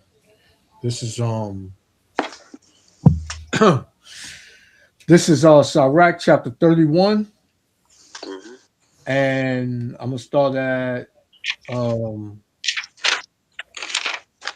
Oh, I'll start at 29. I'll get to the point. It says 29, 31. Yeah, Sirach 31:29. It says, but wine drunken with excess maketh bitterness of the mind, brawling and quarreling. So got a lot of brothers and women that when they get drunk, man, they get an amount of rage that nobody can really stop at that time. Right. They on some other level with the madness and being violent. Right. So it says, verse 30, it says, drunkenness increaseth the rage of a fool till he offend. So you know what his offense was? He put his wife and his stepdaughter. Well, his stepdaughter didn't die, but he put his wife to death. Mm-hmm. And he was drunk. And he probably was drinking and doing cocaine in that shed. That's probably why he went out to the shed. He said, "Man, I don't want nobody to know I'm doing cocaine." So he probably was in the shed getting high and drinking at the same time. So yeah, Elder, I agree.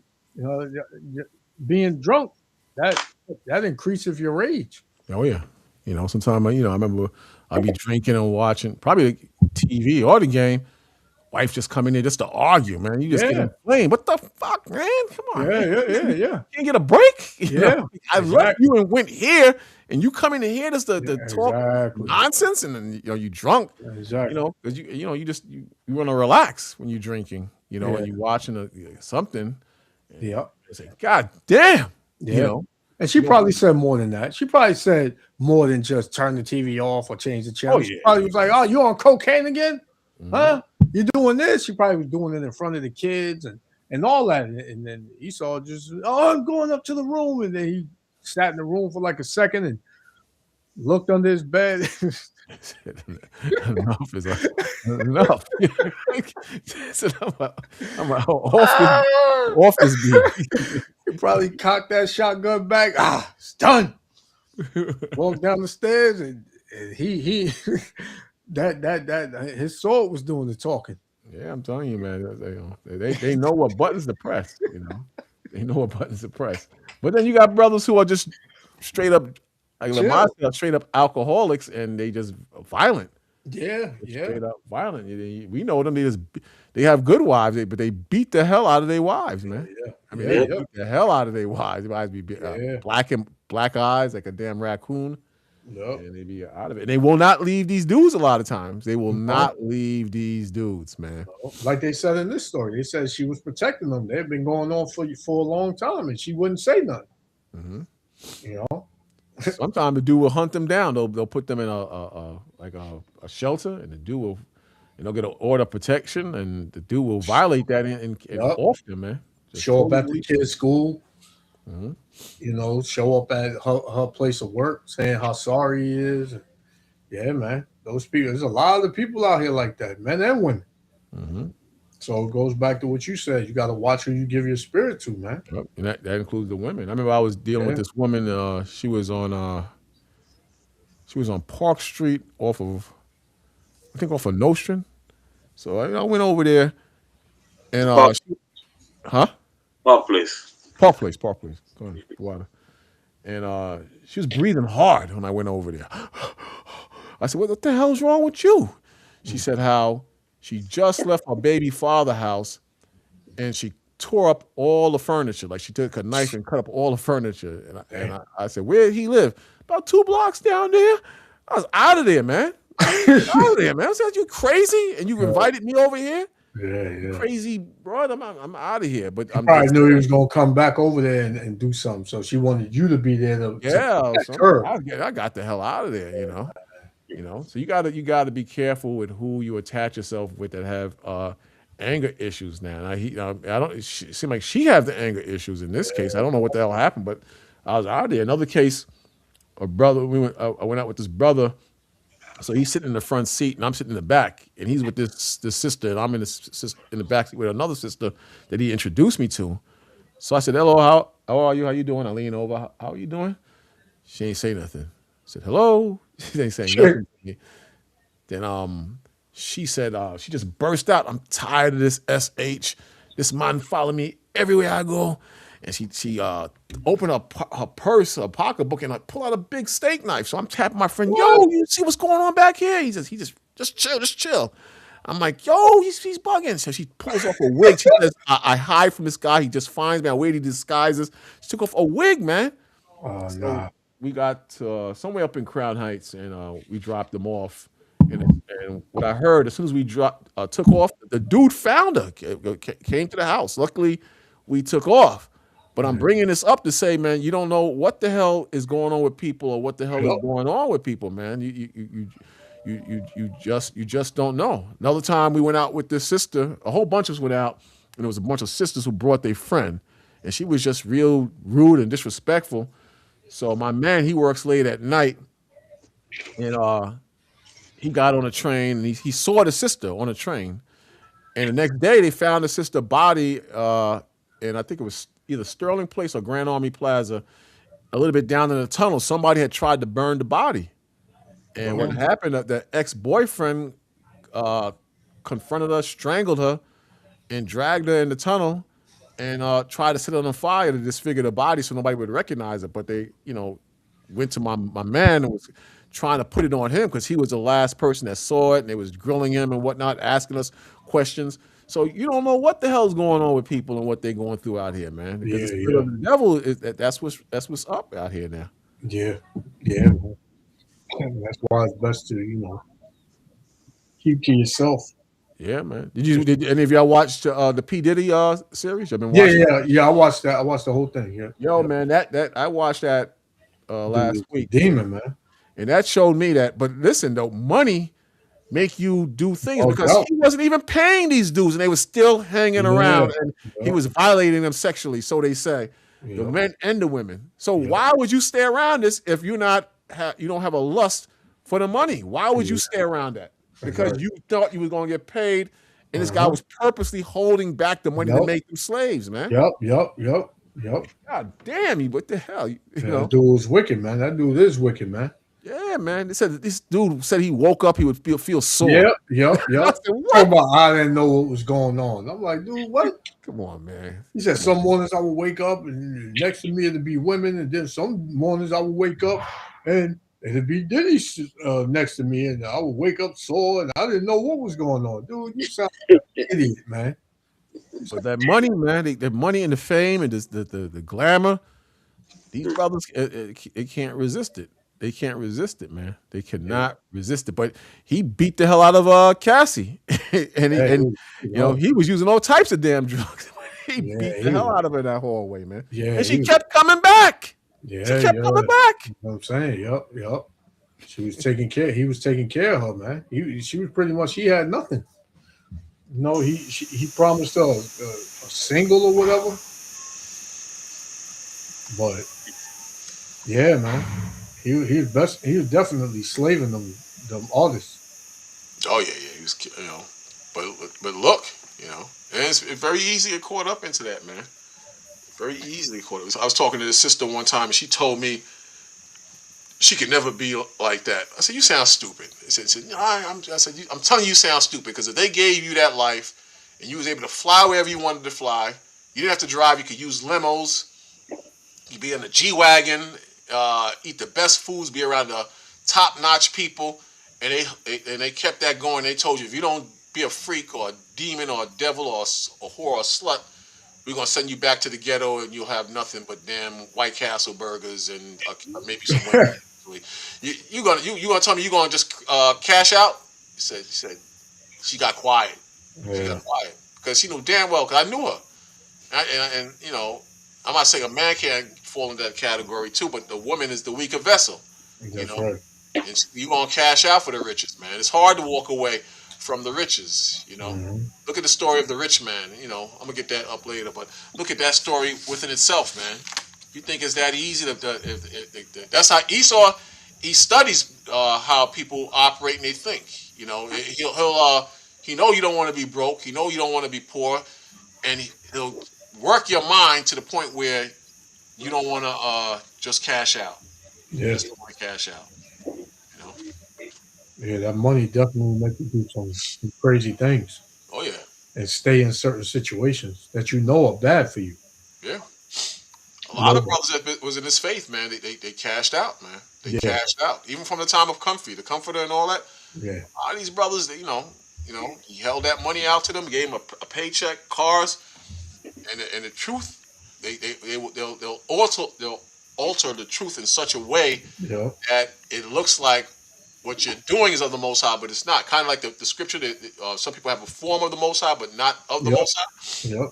You become in that category, man, because money and power and fame is hard to walk away from. So Yeah. you'll make up things like 20% tithes. Remember that he had had the men under 20% tithes under a scripture that was in the Apocrypha that had nothing to do with paying no damn 20% tithes, Wow. nothing like that. But people was just giving up the money. They couldn't Yeah. just stop. Man. But yeah, like this, like this story right here, man. There's a lot of this stuff going on under the, behind the scenes. Oh yeah. You got men beating the hell out of their women, and I mean, men beating the hell out of their women, and they've been with them for years, just abused because they broke it, you know. And you Yeah. have it the other way around sometimes too, but a lot of these men is beating the hell out of their women, man. Hmm. Yeah. So this thing is, and it's gonna ramp up because once the money aspect is gone, and especially with these Edomites, when the money aspect is gone, because they all about their money. So when they start going through the struggle, like we have been since we came over here, they can't take that, man. These devils can't take no type of affliction, man. No, So what's gonna happen is they're gonna start offing each other. A lot of them, man, and they're gonna be out here trying to off you, Jake, because they're gonna look at you as the problem. You're the reason why this country is falling, and it they're was a doing it already. There was an article in the New York Post. It said that the Japanese believe that the reason why America is doing the way it's doing is because black people are over here. It was an old article from the 90s.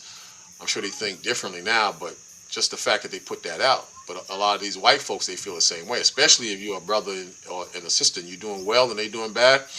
You know, when you watch that movie Rosewood, I think the family had a piano. That was a big thing back in them times. Man, Yeah. you got a piano? I don't got a piano. And that just infuriated them. They don't supposed to have what they have. Yeah, exactly. You Yeah, go on this yeah. job, you go to work and you pull up in a damn nice new 500 SL Mercedes, 750 Beamer, and them devils only have a damn Jeep Cherokee, man, they gonna be furious. You ain't gonna get no raises, you're not gonna get no bonuses, you're not gonna get Right. any of that. It's best to hide your joint and just take the train or use the old car that your wife used, a newer car. But you go in there like that, man, depending on the way you work at, you're gonna have problems, man. You're gonna Yeah, have problems because you got a lot of envious brothers and sisters and Edomites out there. They don't like to see someone have what they want, man. yeah, exactly, man.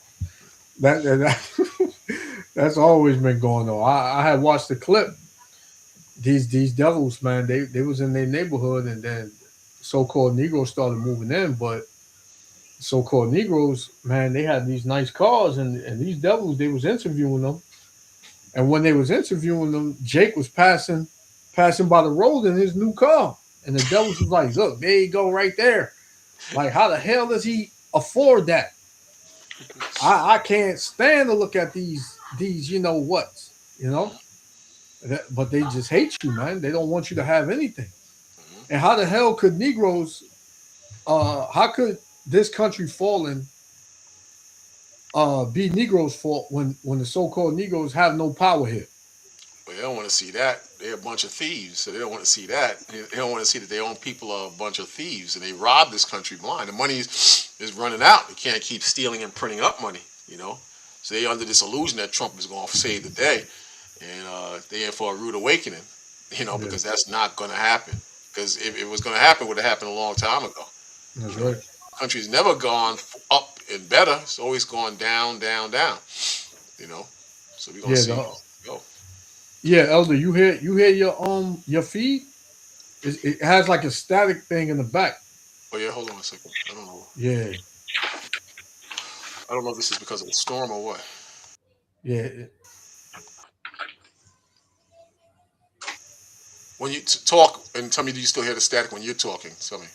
Yeah, nah, it's like a hissing sound. I can still hear you. You can still hear me, but it's like a hissing sound in the background. Let me see if it You changes. you you hear it on Lamar? You hear it? Oh, that's why. Yeah, It's a using history. How's going, right? It Right. sounds good. Yeah, yeah, Yeah. it's good. That's good. Man. Yeah, it was using the camera mic. I don't know, Oh, you know. That's why. yeah, but yeah, these devils, man, they don't want Jake to get nothing, man. But yet, you know, they have everything, man. They got rulership. You know, they the heads of all these major companies, and the thing is, these everyday low life devils, they ain't getting nothing, man. They being forgotten of, and it's killing them because Jake always was able to keep his head above water and know how to hustle and all that. These devils don't know how to do that, man.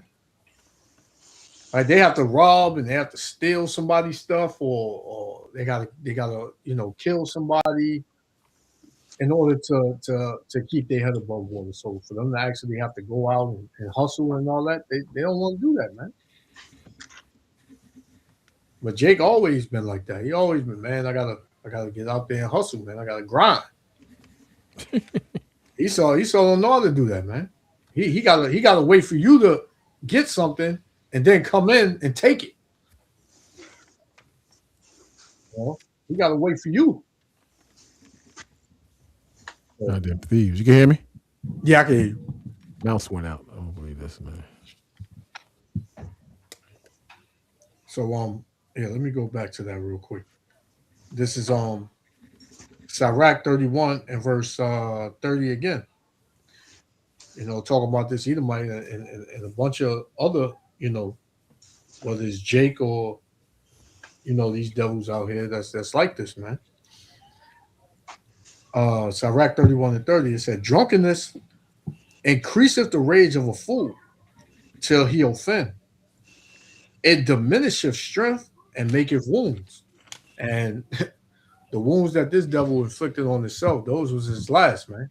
He in the spiritual realm right now. You know, all because he in his drunkenness, he turned into a fool, man. Yeah, I know a lot of people who did so. I saw like a video of a young man. He was drunk and he killed somebody, but when he woke up, he was so drunk he woke up in the police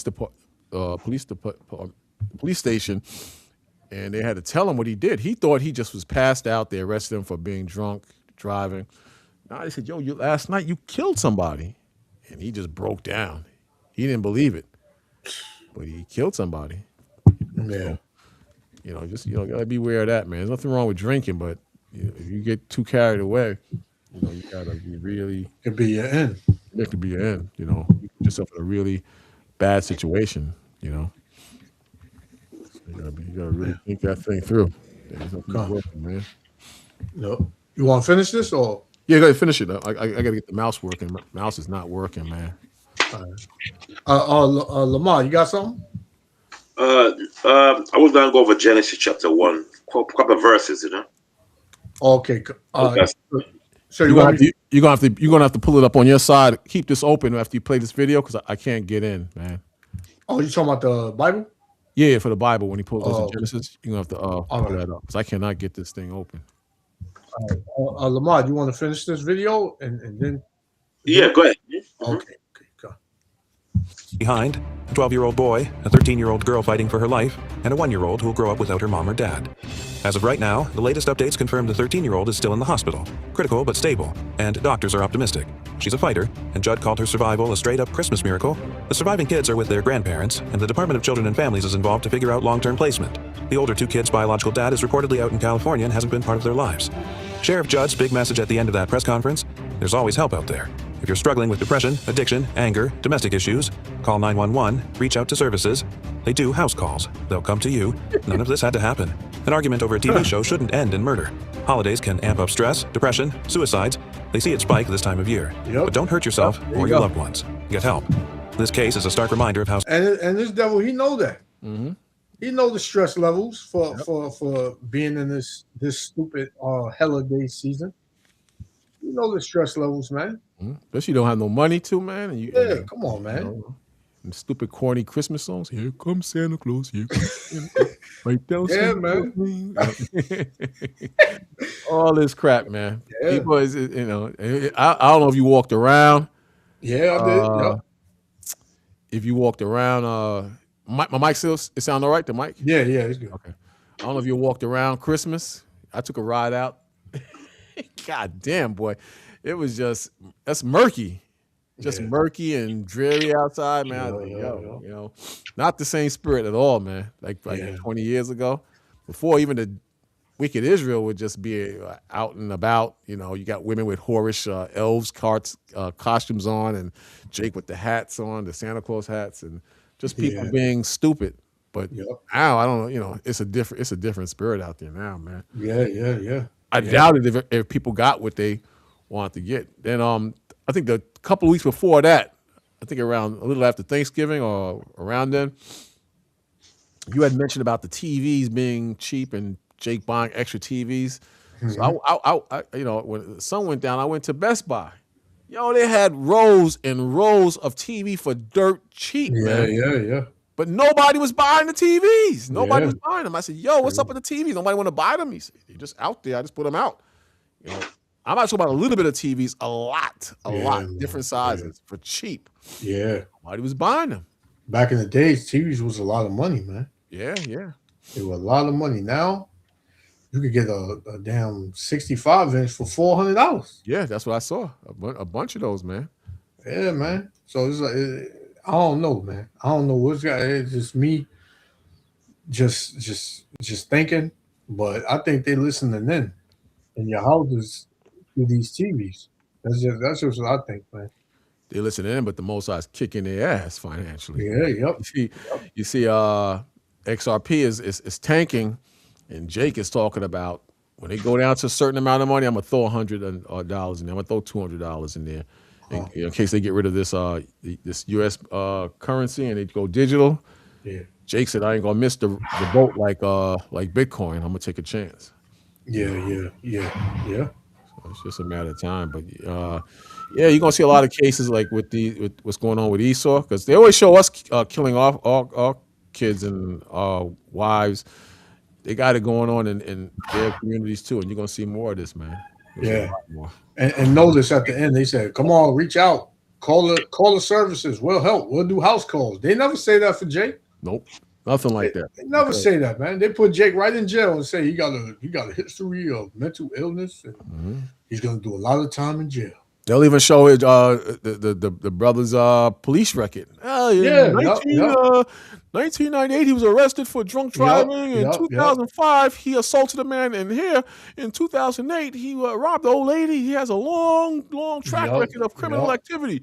But they yep, won't do that with the white man. It's just a yep, tragedy what happened to the yep, yep, daughter, and a yep. tragedy. But Beautiful let that be in the family. Bronx. Yep. Let that be Beautiful in the Bronx. family. We don't understand. We just got to do something about this mental health crisis. We got to do something about this. This is tearing our country apart. Get the hell out of here, devil. Yeah. Hell yeah, these are TVs are connected. Yeah, the smart TVs, they saying not to buy them because they can see into your home with the camera. You know, Okay. even my camera like, on top, I cover it with this thing. I made a makeshift thing and I just dropped this over it. I don't leave it open. You don't know what technology these devils have that they can see Yeah. right in your home. Yeah. But I cover the camera, Yeah. all the cameras. I got like tape that I cover them with when I'm finished. Yeah. Yeah. Oh, Salakia, 1 second. I'll come right back. Salakia. Hey, Lamar, a question for you because Yeah. before I got on, they was talking about. You ever heard of I think it's the Canaanite god El? Yeah. They saying that El. I didn't watch all the video, but I've been with them over the last few years when they keep talking about it. It was on last night. I watched some of it this morning. They're saying that the Canaanite god El is, well, one sister saying this, is the God above the Most High Yahweh.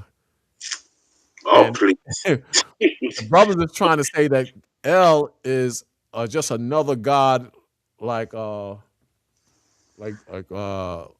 just like another god like that the heathens were following. It was just kind of like the top god that the heathens follow or the Canaanites follow. But because of how it's worded, I don't know where it's worded at. I think it's in Ezekiel. I can't remember what she said. Because how it's worded that this is a God above Yahweh. Oh, please. The Most High say he searched the heaven and heavens, and there's no God before me. So I don't know what them guys talk about. There's only one God. One God. What them guys talking about is nonsense. It'll have nothing to do with the Bible, with the God of the heaven. Nothing. Mm-hmm. There's only one supreme being. That's it. That's it. One supreme God being. It's like these dudes just And make then up. that madness. No El. That El, the Canaanite God. That's the Canaanite. I mean, if they try and say that the Canaanite God came is before the Most High, when they came from, when did Ham have Cain? You know what I'm saying? That was way before, way after the Most High created the heaven and earth. That's a good point. You know what I'm saying? So there's no flipping God or they talk about El. They just the Canaanite God. That's it. They got God way before the Canaanite other God. You know, I heard that story before.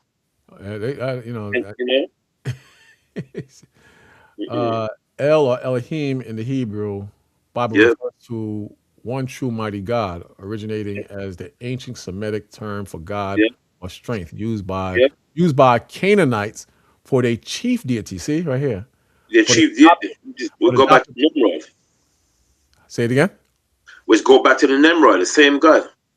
Let me read this. It says, their chief God, deity, but adopted by the Israelites to signify the supreme powerful creator. Yeah, because the Israelite was worshiping these things. Mm-hmm.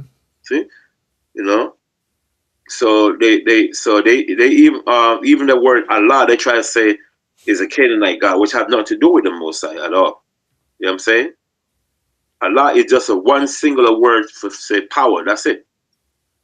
You know. So that Canaanite God have nothing to do with nothing to do with the Most High at all. That's the God of the Canaan. That's it. And then later on, the Israelites start worshiping their God as which go back the same God as Nimrod. All those gods you see today, the ancient Egyptian kept, the Persian kept. All these gods go back to what? One God, which is Nimrod. Mm-hmm. You see what I'm saying?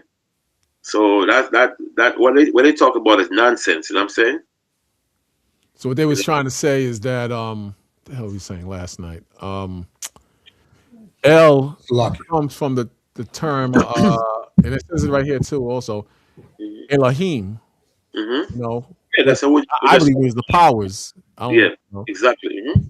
So the brother kept pressing this other brother saying, what is Elohim to you? Is that the powers or is that a God?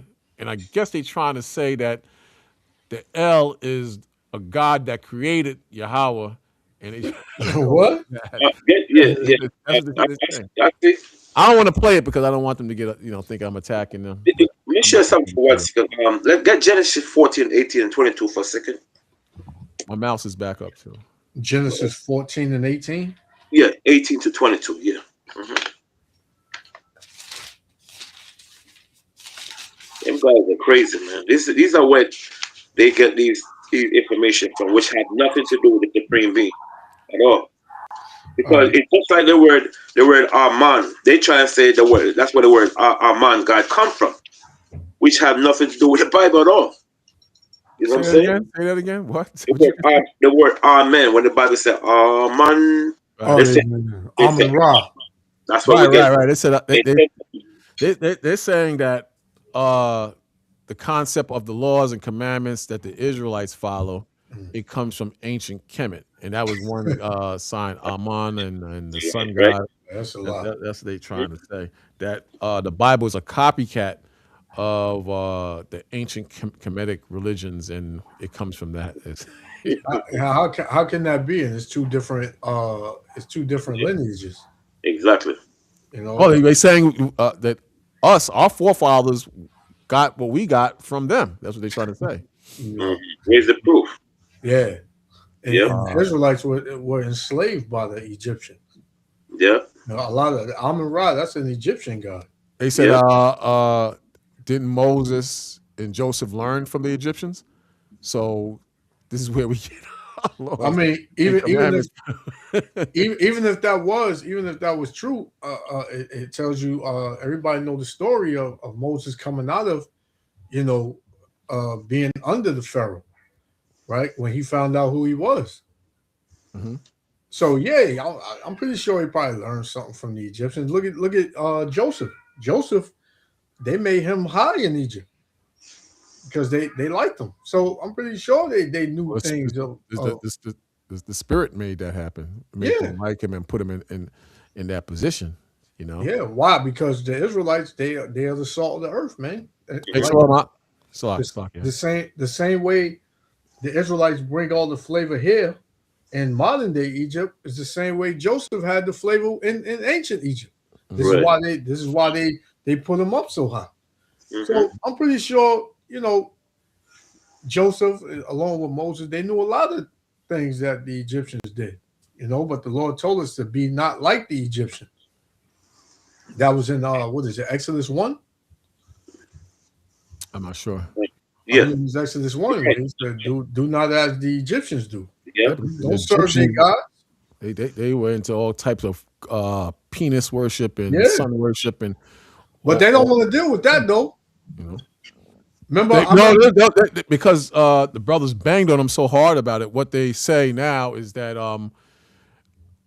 it don't mean what we say it is. It's just like a figure. they I don't know how to always say exactly that, put it, man. but that's foolishness. We in our book because they try to say we worship rocks too. Because you read a story about maybe Jacob setting up some rocks and pouring olive oil on it, whatever the case may be. I said we have no such beliefs as that.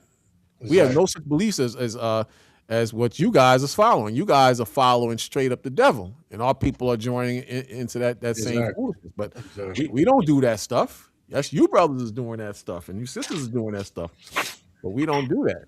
Yeah. You know? Yep.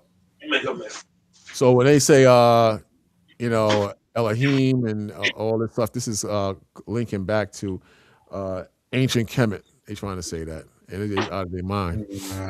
Yeah. I like talking with them or listening to them because I want to hear what the hell they're up to, and it's just just absolute craziness that they're into. Yeah. That's what they definitely are. That. That people there, man. So I was telling Lamar, I was talking to them, and we were talking about Adam and Eve, and they was trying to say that it's natural to walk around naked, and Adam was naked, and in the third verse, they were. I forgot what he said. They wasn't naked. No, they were naked in the third verse. In the second verse, second chapter, in that verse, they wasn't naked. And I tried to explain to them it's talking about sin, and they would no, because you come out naked and so on and so forth. So definitely on a mission to try to distort and take and make adjustments to what we teach and whatnot. Definitely on that. What chapter you wanted, Lamar? Ecclesiastes what? No, he said Genesis 14, 18 to 22. Mm-hmm. This is Genesis 14 and 18. It says, and Melchizedek, king of Salem, brought forth bread and wine. Right. Okay. Mm-hmm. And King of Peace. And he was the priest of the Most High Power. Right. And he blessed him and said, blessed be Abram of the Most High Power, possessor of heaven and earth. Right. So now, go back to Genesis verse 18 again. I get distracted. I was no. Verse 18. That was it there. You said Genesis. What is it? 14 again. 14 Verse 18. 18. Oh, all right. It said, and Melchizedek, king of Salem, brought forth bread and wine. Mm-hmm. And he was the priest of the Most High Power. The Most High Power, right? So in the Hebrew, it said, La Allah mean the power. So that's where they get the word the word El from. You see? The word El from. Wait, what's for the word God here? What is it? He said La Allah. Okay. The power. Wait, let me get it. Let me see it here. Exodus. So what's the difference with this and No, the first? Well, that's creation. Forget it. Don't worry about it. Genesis. Once again, verse 18. Sorry, my mistake. I was writing something down. Sorry about it. Mhm. We say God itself. It said in the Hebrew said la Allah, la Allah, la al, which means by God, right? I La got it. al mean by God. Okay. The word la mean in, by, with, and so forth. So in the Hebrew it said la al. All right, Well, so then, I got. beside that, it says Most High, so it would have to be the Most High. Right, fun. So So you it can't said get la around that. al, it just mean that's where the word el come from. El. So that's why they try to say the Canaanite God, Hmm. Oh, right? Hmm. So that's a verse they're using saying the Canaanite God. oh But man. in the Hebrew, they say la al. Okay, okay. Right. So in the English, they're gonna put la L-A-E-L, la el, la el. So the word el, that's what they use to say is the Canaanite God. God. Right. So here, gonna read something to you real quick. But historically, the Canaanites did have a god called El, right? Yes, sir. Yeah. But So they that's a different god from our from the God. verse Yeah, right there. yeah. You see? That's what they But here, know. All right. so that's why they get confused. Now it said Malak for king. Malak for king. Then it says Shalom, not Shalom. It says Shalom because there's no verb there, right? Hawataya mean he brought and bread to. And they say Kachan, which is priest. Lael, that are in by with. The word la mean in by with and to. So here it said la al, Laal, which is talk about the supreme being the most high, depending on how you write in the Hebrew. You know what I'm saying? But in the English, he's going to say El. So that's the verse they're using to saying he's talking about a Canaanite God, which have nothing to do with that. So so the what they use the book what book they use for that? The Book of the Dead and other God Book of the books. Dead, right? That's the So, main book, one of the main book they use. so they say The sister went to an actual verse. I don't know if Mhm. it was in Ezekiel or I think it was in Ezekiel. I'm not sure. I could be wrong. that's what I was getting at. So She went so to a they, verse where it said the Canaanites worshipped a god called El and something about commandments, and this God created Yahweh, and we used to follow El because of the commandments that the heathens was following, and the heathens believed in the Most High. So I had a problem with that. I said, "So you telling me that the heathens kept the law and they followed their own Most High, or?" And she started dancing around and whatnot, but because that's crazy. I don't believe no Canaanites followed the law like we no follow no the no law. I no don't believe it, but no that's no. crazy. They had a Right. whole other God. They had If I no find it, I'll put it up and y'all can see it. I don't remember. It was Well, so what much nonsense I didn't even go into it. what it said. How it went the verse if you know. You can quote it. Just something about the Canaanites having a god called El, and that they had laws connected to El that we had, something like that. And she's claiming that that's a god that created the Most High Yahweh. And I would every once in a Come while I would chastise her about it because there's no God above the Most High. You see, on. crazy. But this is what happens when you leave the Most High. You know. yep. I'll see if I can Um, find it. I'll post it up so y'all can take it I apart. think I think they're talking about you got different one verse. You got Ezekiel 8 chapter, 16 chapter also. Let Mhm. me try to find it. You know what was the name of the God? El, L the E same L. God that El, the same with the God that he's Man, talking about, that Lamont is talking about, but we know it as sometimes as Elohim, which means the powers. right. yeah. Come on. So I was looking. I didn't watch all the video last night because it was going live. I fell asleep early, but when I got up early this morning, I started watching through what they was going through, and they was saying one brother was like trying to I guess he was trying to corner the brother.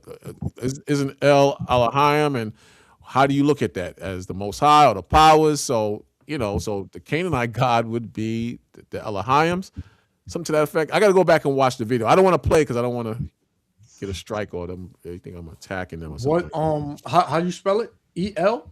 EL, yeah. Mm-hmm. That's not popping up.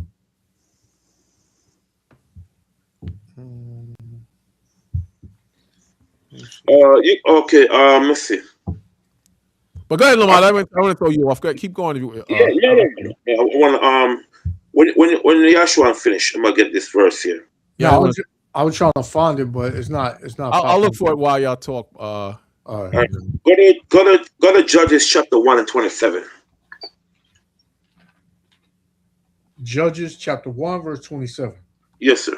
It says, neither did Manasseh drive out the inhabitants of Bethshean and her towns, Right. nor Tanakh and her towns, Mm-hmm. nor the inhabitants. Where are you at? Sorry. Judges 1 and 27. Oh, 120. Slovakia. It says, nor Tanakh and her towns, Mm-hmm. nor the inhabitants of Dor and her towns, nor the inhabitants of Iblim and her towns, nor the inhabitants of Megiddo and her towns, Mm-hmm. but the Canaanites would dwell in that land. Right. All right. So verse we said verse let me get something 1 second.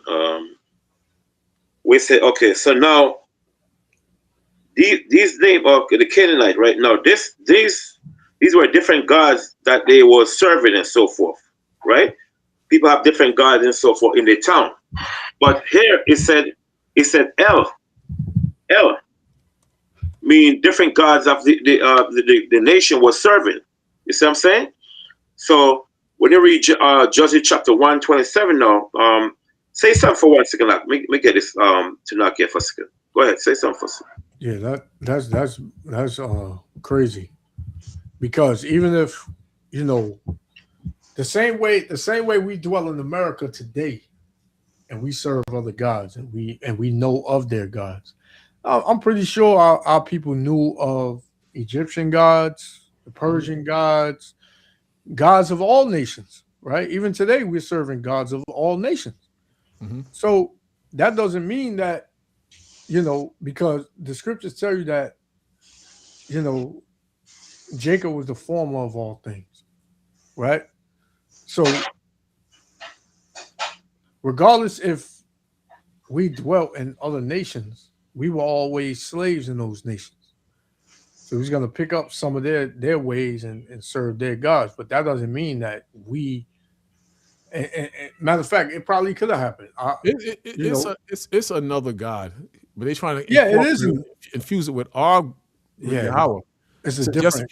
It says that yes, the Canaanite supreme deity El or I was considered the creator god, the father of the gods and mankind, and the head of the pathogen called God Most High, El Elyon.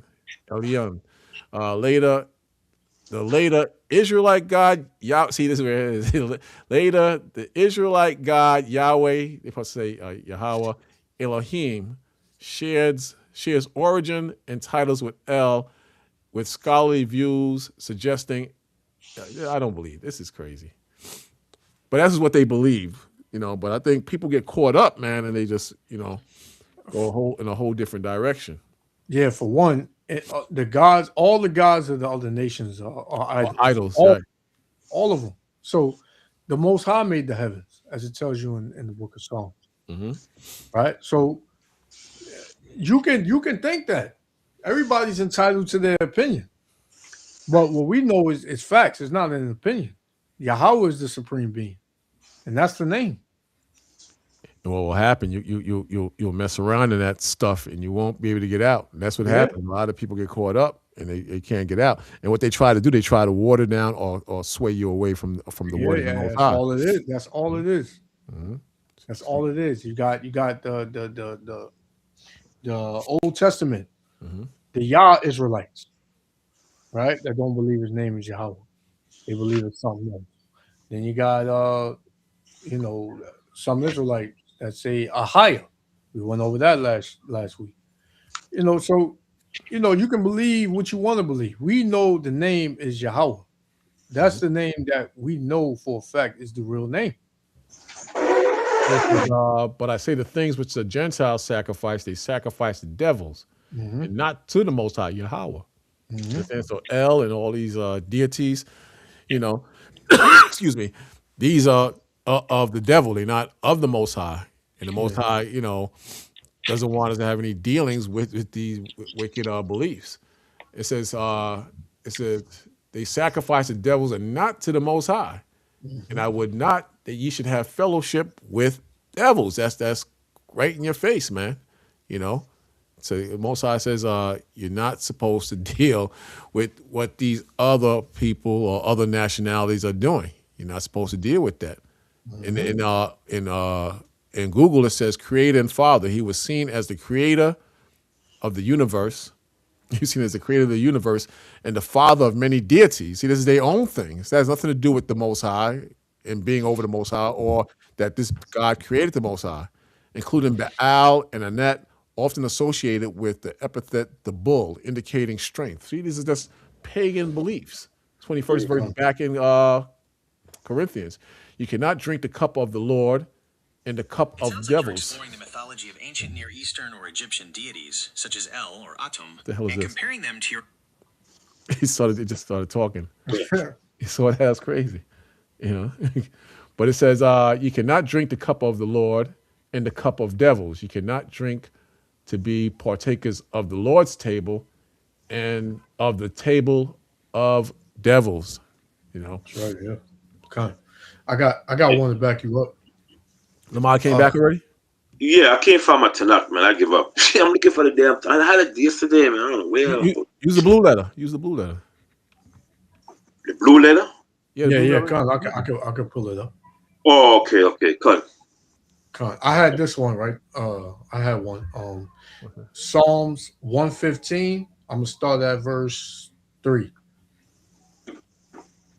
Psalms 115 and verse 3. It says, "But our power is in the heavens. He have done whatsoever he have pleased." So our power, he does whatever he wants, man. Right? He runs the show. Verse 4. Their idols are silver and gold, the work of men's hands. Right? All the Egyptian gods or Buddha, whoever, man. Jesus. It says, they have mouths, but they speak not. Eyes have they, but they see not, because they can't do a damn thing. It says, they have ears, but they hear not. Noses have they, but they smell not. They have hands, but they handle not. Feet have they, but they walk not. Neither speak they through their throat. So these idols and all these other guys, they can't do nothing for you, right? They just rock. And the Lord says, and we brought it out last week. What is it? Isaiah 19? Is it Mhm. Isaiah 19 and 1? When the Lord returns, all the idols are going to be crushed. Or Mhm. verse 8, it says, they that make them are like unto them. So is everyone that trusteth in them.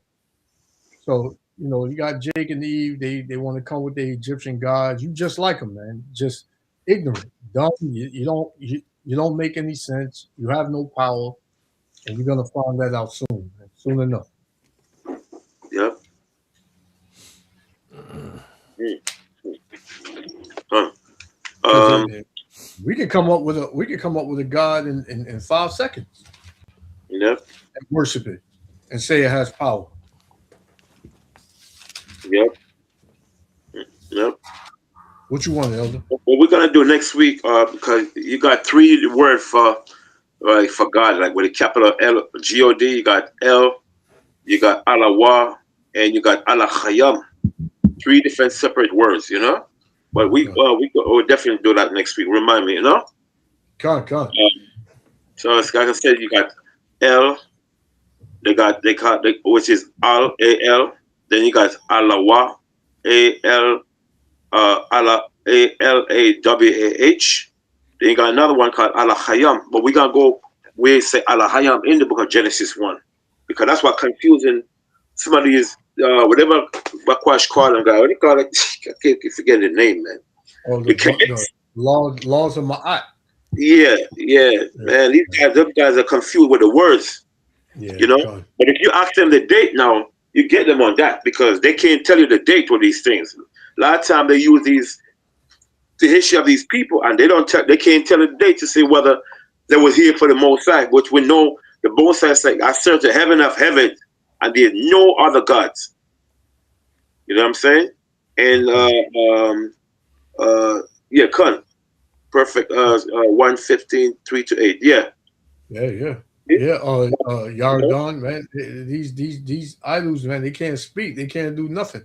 yep, So as the days go on in these last days, there's gonna be many more idols and many more other gods that's gonna pop up yeah, that people yep, gonna say, "Oh, this is the new God, man. This is the God that made the Most High. Like we should be worshiping this God and Yahweh Shai, what's his name? We shouldn't worship him. Like hmm it's always gonna come out, man. To hell with all of this, man. And like you just said earlier about Mahat. Mahat is a Canaanite, is a Egyptian god, right? And she's a female. Let's go back to the wife of Nimrod.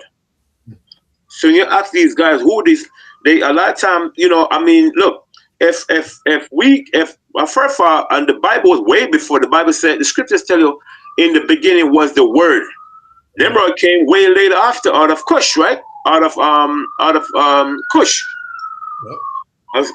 So I don't Most understand how they're gonna talk about the Bible, Nimrod, the laws of Muhammad, Mahat, whatever was way before the Bible, which is incorrect, is impossible. and most of these Egyptian gods, they go back to Nimrod in some way. Exactly. Most of them, you know. The Mahat is a damn Egyptian goddess, which is the wife of Nimrod. And you know what else kills me to Elder? How no matter what doctrine it is, it doesn't deal with the Bible, but they always go in the Bible. They find one verse or Mm-hmm. maybe two to Mm-hmm. say, see, that's talking about our God. Right. This is the God we should be worshiping. But only one scripture though. Exactly. Why scripture? That's it. They don't go. They don't go no other scriptures. Yeah. The same Why? with the Christians. Mm-hmm. Same with the Christians. They get one scripture and they say, see, this tells you that the Gentiles can be saved. Not Yep. understanding. Just not understanding what the scripture is saying, man. Yep. It's a damn shame. 42 odd Yep. 42 odd deals about Yep. what does it say? You can read some of that? Oh, that's a movie or something? That's a movie, but the Oh, actual bull crap that they deal with. Yeah.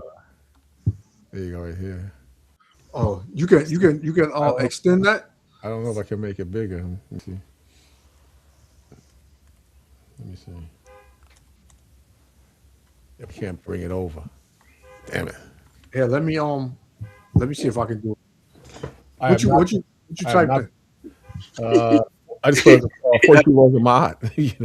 Oh, 42 long. I have not committed sin. I have not committed robbery with violence. I have not stolen. I have not slain anybody. I have not stolen grain. I have not Mm-hmm. purloined offerings. I have not stolen property of the gods and the goddesses. I have not uttered lies. What happens if you break the laws of? If you break the laws of Ma'at, your heart will be weighed against a feather, something like that, in the dark world or the underworld. You know. I got it. You can see it. Let me see. Hold up. Let me see. I'll put it up. Let me see. All right. Yeah. That's the same one I had. Yeah. Yeah. You can see it better, a lot better than I had it. Yeah, I can bring it in a little closer, but I will have to let me see. 42 divine principles of Ma'at. I have not committed sin. I have not committed robbery with violence. What the Egyptians did to the Israelites. I have not stolen. I have not slain men or women. Mhm. I have not stolen food. I have not swindled offerings. I have not stolen from God, goddess. No such thing as a goddess. I Mhm. have not been exclusively angry. I have not cursed God or goddess. I have not behaved with violence. I have not caused disruption of peace. I have not acted hastily or without thought. I have not exaggerated my words when speaking. I have not stolen what belongs to. So, okay, it goes back to what you said. So, you mean to tell me these chemists, these Egyptology dudes, they don't break these? They're saying that's where you get that's where you get your Bible from. Some of them. That's where you You, get the you outlaws. know, people. You know, what confuse those people are. What's that? We know the ancient Egyptian god Mahat is an Egyptian god, right? Which is the same god as which is the wife of Nimrod.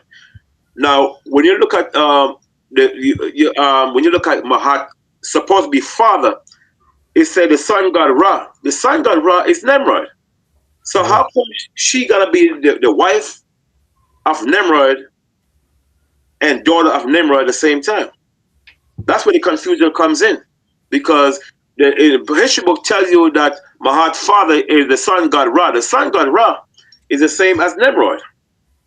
So that's what I'm trying to figure out how they could answer that question, and and give us an answer, because that's confusion. He's the wife of Nimrod and also the daughter of Nimrod. That makes no sense. Well, they don't. I don't think they believe in Nimrod. I don't think You they got believe you got to. If They you gotta if you a be chemist, believing if you because dealing with chemists, is you gotta Nimrod a story outside of the Bible historically too? Because Yeah, Nimrod is oh, wait, is wait, real. wait, you're right. You're right. You're right. You're Yeah, right. You're right. Yeah, you're yeah. right. So that's impossible. That's a spiritual confusion. That's a good question. Do they believe in Nimrod? Because got I'm to gonna ask believe that. in I'm gonna ask that. I'm gonna ask that next time I speak to them. Yeah, Because ask that's them an who's the excellent question. father of Mahat. Is going to say the sun god Ra. The sun god Ra is the same as Nimrod. Ask them that them. question. Because them guys are confused, man. That's a good question. You know, they very confused. Oh my lord, man! But What? that goes back into the Bible, man. These guys they have all these different gods that they worship, and it Bugs shows them out. what our people are into, man. It shows, Yep. man, that our people are twisted too, man, with these different gods, man. Yeah, bugged out. But they believe it gives them power. Some of these dudes is very deep into this, and they believe that it gives them power. So they're not gonna let it go. Some of them they have different gods for to make money, Yep, Yeah, yep, different yep. rituals. So they pretty much saying that the Israelites copying off Right. of the Egyptians. Yep. them guys crazy. Them guys sick. Uh, And Israelites never had a power. They took on the power and they took on the god of the Egyptians, and that's the we've been tricked. And Yeah, and they said that too. They said that we're converts. Well, one brother in particular, he said we're converts because we switched over to what we follow now. mm. And at one point, we used to believe in Christianity, and now we found this that we if we were So the doing now. Egyptians are the chosen people. Then. No, they're not saying that. They'll just say it's something you can learn from, or you can believe in a lot of things. You can believe in a Yeah, lot of things. Some just that's why they choose to go bugged that out. go that route. You know, they Exactly why choose to they go that bugged route. out, man. Let me just read this real quick. So you quoted it earlier. It says, break it bigger. It says, let me start about the third verse. It says, declare his glory among the heathen. See, hmm and, his wonders among all people. That's the Most High. For the Lord is great and greatly to be praised. He is to be feared above all gods. See, hmm of all your gods. And look, I got a little g. A little G You there. see, it's like a little G, right? Yeah. You know. See, I wonder what that says in the Hebrew. That it said one? L. Oh, Psalms. It says what? Psalm, what's that? Psalms 96? Yeah. So What Psalm, verse? 96, right? 96 and 4. Yeah, get it, like. And it they says, come. for all the gods, little G again, for all the gods of the nations are idols, but the Lord, which is in capitals, made the heavens. So I wonder what that little G says. You know, What? Verse 5, right? verse 4 and 5 have. Yeah. All right. For all the gods. It goes back to Elohim. Mm-hmm. Meaning God. Rulers, judges, divine ones. So it's Mm-hmm. gods. It's plural. Right. Mhm. All right. Yeah. Let me See? see. So And did verse, it? yeah. Yeah, good. I'm sorry. Good. What you wanted the same one for verse 5. What verse was that you read? that was 5. 5. Go 4. Do 4. 4, right? Mm-hmm. 4. Same thing. Yep, Elohim. I jumped to verse 7. I guarantee God say Yahweh. Verse 7. It says strength. Yep. Yahweh. Mm-hmm. Yep. So 4 and 5 is the same thing in Genesis 1. No. Genesis. Genesis 1, yes, it's going to say Allah Hayam, yeah. Because 3, you got Genesis 1, when we go over there, it's going to show why it said Allah Hayam. Because remember what we said earlier, you got different names for gods and so forth. You could see whether it's plural or single. The Allah Hayam, we know that's plural. And if it's single, you're going to say Allah or El. Well, the brother, Depending on what you use in the Hebrew, you know. he put in the comments El Shaddai. Well, which means God Almighty, Allah Shaddai, Mhm. which means God Almighty. See? Mhm. Shaddai means mighty. So God Himself, you're going to say Allah or El Shaddai in the English, El Shaddai. So when this person El Shaddai means God Almighty. Okay, the word Almighty itself is Shaddai. And you got Allah, so you got to say Allah Shaddai. Okay, let's see. Like you said earlier, it's all to push you away from the truth. Mhm. Get you to go that way. Yeah. Turn to the right or the left. And Mhm. have you thinking maybe, the Most High's name isn't Yahweh. Maybe it is El. Mhm. See, Oh, that's why you gotta get confused. yeah.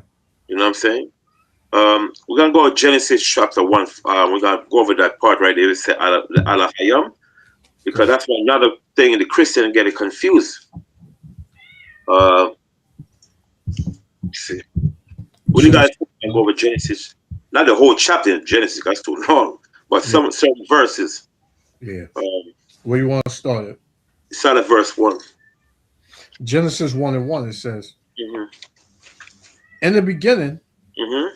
the Most High Power created the heaven and the earth. Right. So in the Hebrew, God say, in the beginning, the Alahayam, right? The Alahayam mean the powers, Yep. which is the Most High, the Son, and the Holy Spirit. That's why I say Alahayam, which is three supreme. The Most High, Father, and the Son. So Christ, the Most High, gave Yahweh Shai the blueprint Mm-hmm. to design the earth, and the worker were the angel. So it's in the beginning, in the creation, the powers. You see, do you see the capital God? The powers. You're going to say Allah Chayam, mean the Father, Son, and the Holy Spirit created the heaven and the earth. Yeah, it's a capital there. Right. Capitalized. So he's going to say Allah Chayam. Mm-hmm. Right. Because it's plural. It says when it's said Allah Hayam, it's plural. It means more than one. So if it's one single, you're going to say El or Allah, depending on how you use it in the contents. So if it was just the powers and not the Most High included with the powers, then it would be a small g. Is that what you're saying? It's going to say Allah. It's still going to say Allah Hayam because it's more than one person. But if it's El, it's going to say Allah or El. But once it's more than one person, it's going to say Allah Hayam, the power. You see what I'm saying? All right, I got you. Yeah. And I had looked it up. It says Elohim. Right. Mm-hmm. Mm-hmm. It says, verse 2, and the earth was without form and void, and darkness was upon the face of the deep. Right. So when the Bible refer to the word deep, the word deep mean the water that cover the earth. That's what it means. I said darkness was upon the face of the deep, mean the water that cover the earth. Okay. Go ahead. It says, and the spirit of the Most High Power Mm-hmm. moved upon the face of the waters. So when you say and the spirit mean the alahaya, the rakah alahaya mean the and the spirit of the power move upon the face of the deep. Who are the spirit of the Most High? The angel that are known as the workers. That's gonna form the earth and so forth. Because Christ was a what? Was a manager, and the workers were the angel were the what? The workers and so forth. Just like when you had a company, you have the executive, right? The owner, which is the Most High. The manager would be Yahushua, right? And the worker would be the angel. So the Most High gave Yahushua the blueprint, and the angel and the most Yahushua showed the angel what to do or to. So the angel was known as the workers. You see? So he said, I move upon the face of the waters, right? The waters down, which is the seas, the ocean, the rivers, and so forth, right? That's why he said water is one, the sea, the ocean, and the rivers, the lakes, and so forth. God, Right? I got a precept for you. Yeah, cut. This is John 1:1. It says, in the beginning was the Word, Mm-hmm. and the Word was with the Most High Power, Right. and the Word was the Most High Power. Mm-hmm. Cut. The same was in the beginning Mm-hmm. with the Most High Power. Exactly. All things were made by Him, Mm-hmm. and without Him was not anything made that was made. Exactly. Because Christ was the what? Was the manager. Right. See? So all things come from what? Sea. The ocean, everything, the lakes, everything go all the way back to what? Back to the sea. Let's get book of Job for a second. Job. Job. Job 1, yes, sir. Chapter 1. Okay. Chapter 1. Because is it Job? No, Ecclesiastes. Sorry about that. Ecclesiastes. In the Bible? Yes, sir. Ecclesiastes 1. Yeah.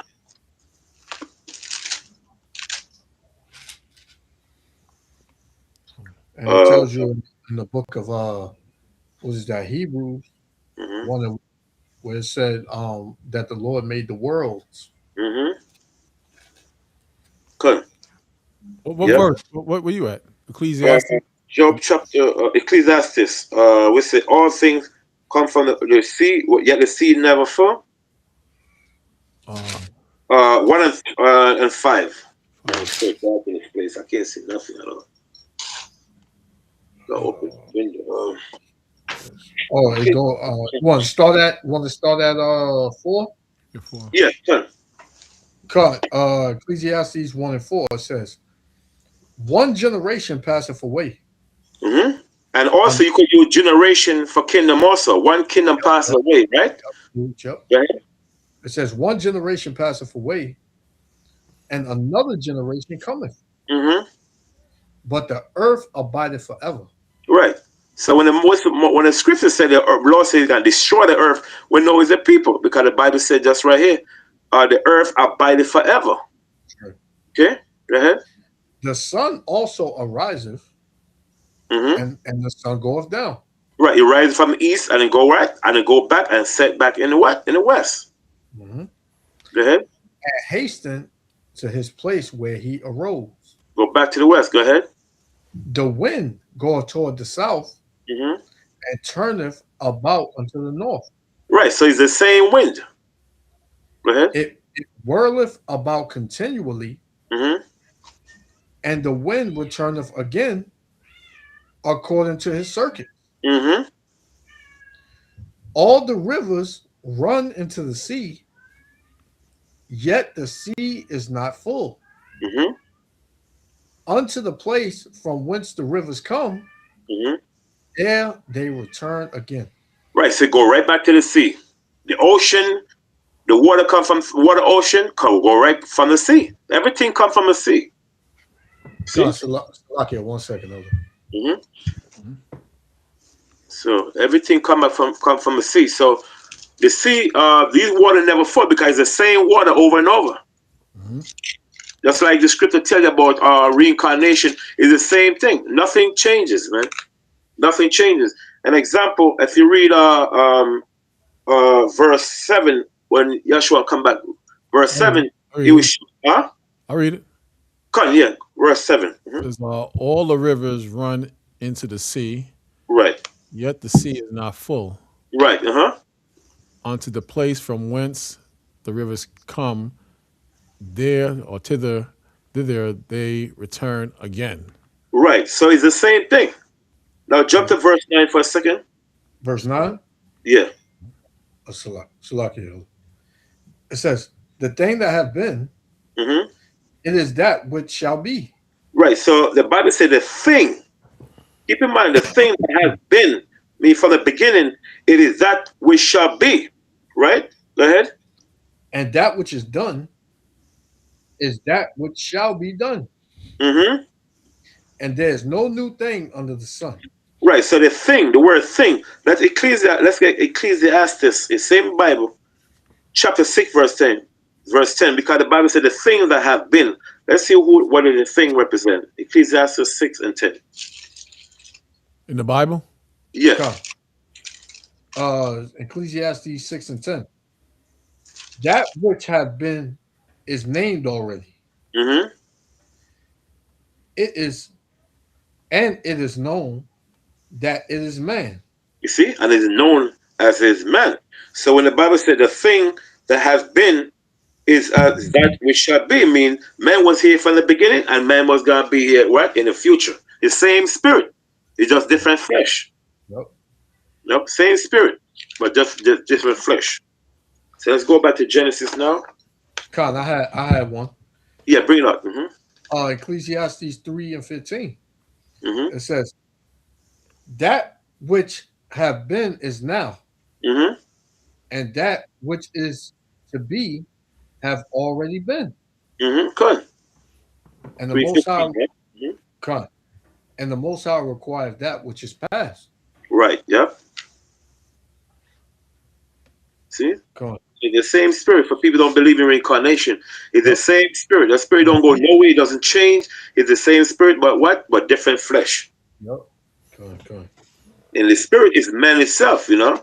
Yep. So when Paul said he teaches spirit in prison, the spirit were the person that were caught up in what different doctrines and so forth. You know, I mean, somebody might read and say, "How could a person teach a spirit in person?" It shows that men are known as spirit. Con. You know, are creatures, because when you call a person creatures, we know where creatures come from the word creator. You know. The thing the creator creates are known as what? As the creature. So when you call a person creature, they get offended. Mm-hmm. Oh, you're gonna call me, especially Jake. Yo, you gonna diss me like that? You gonna diss me like that? Yeah. You ain't a creepy. Creature is the person that creepy. So you are a creature. So what the hell? So you want both legs get chopped off then? Yep. We are creatures. You know what I'm saying? Con. You know, according to these other brothers that out there, they probably come up with something different. You know what I mean? Yeah. Yeah. Oh, so what verse we in Genesis now? Are we back in Genesis 1 and verse? I think 2. Are we? Oh yeah, kind of 1 and 2 again. Mm-hmm. Con.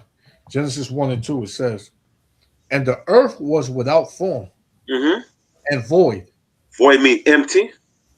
and darkness was upon the face of the deep, The deep mean what? The deep mean the water that cover the earth. Okay? Go ahead.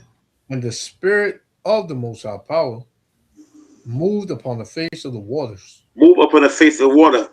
We say move upon another where they started creation and so forth, right? Go ahead. And the Most High Power said, "Let there be light," Hmm. and there was light. Right. So there was a different light from the sun now. Remember, the sun was not created yet. So Yep. the another word, the Most High illuminate a light that's in a what up in space and so forth, known as the third heaven. All right. So there's a different light from the sun. Okay. Keep in mind, okay, different light from the sun. Go ahead. It says, "And the Most High Power saw the light, Hmm. that it was good, Hmm. That it was complete according to his order. Go ahead. and the power divided the light from the darkness. Hmm. And the power called the light day, Hmm. and called Salakia, and the darkness he called night. Hmm. And the evening and the morning were the first day." Right. Well, first thousand creation, right? And notice how I said the evening Yep. Hmm. and the morning were the first day. It didn't say Right. what dude was talking about last week, I the was light just thinking day that. and all. That's just Just it's the thinking that. evening. I was Huh. just thinking that. Yep. Oh, Yep.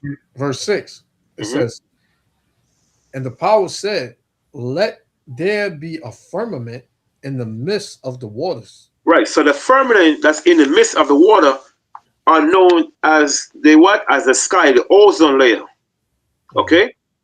Okay. The ozone layer. The purpose of the ozone layer is to protect our atmosphere from the atmosphere that's up in space and so forth. So when you see Esau travel up in space with mass, it shows them we know the Most High didn't create our body to observe that type of element that's in space. So that's why they use this thing called mass. And when they go up in space, they floating around because first of all, Most High created men to be on the earth, not up in space.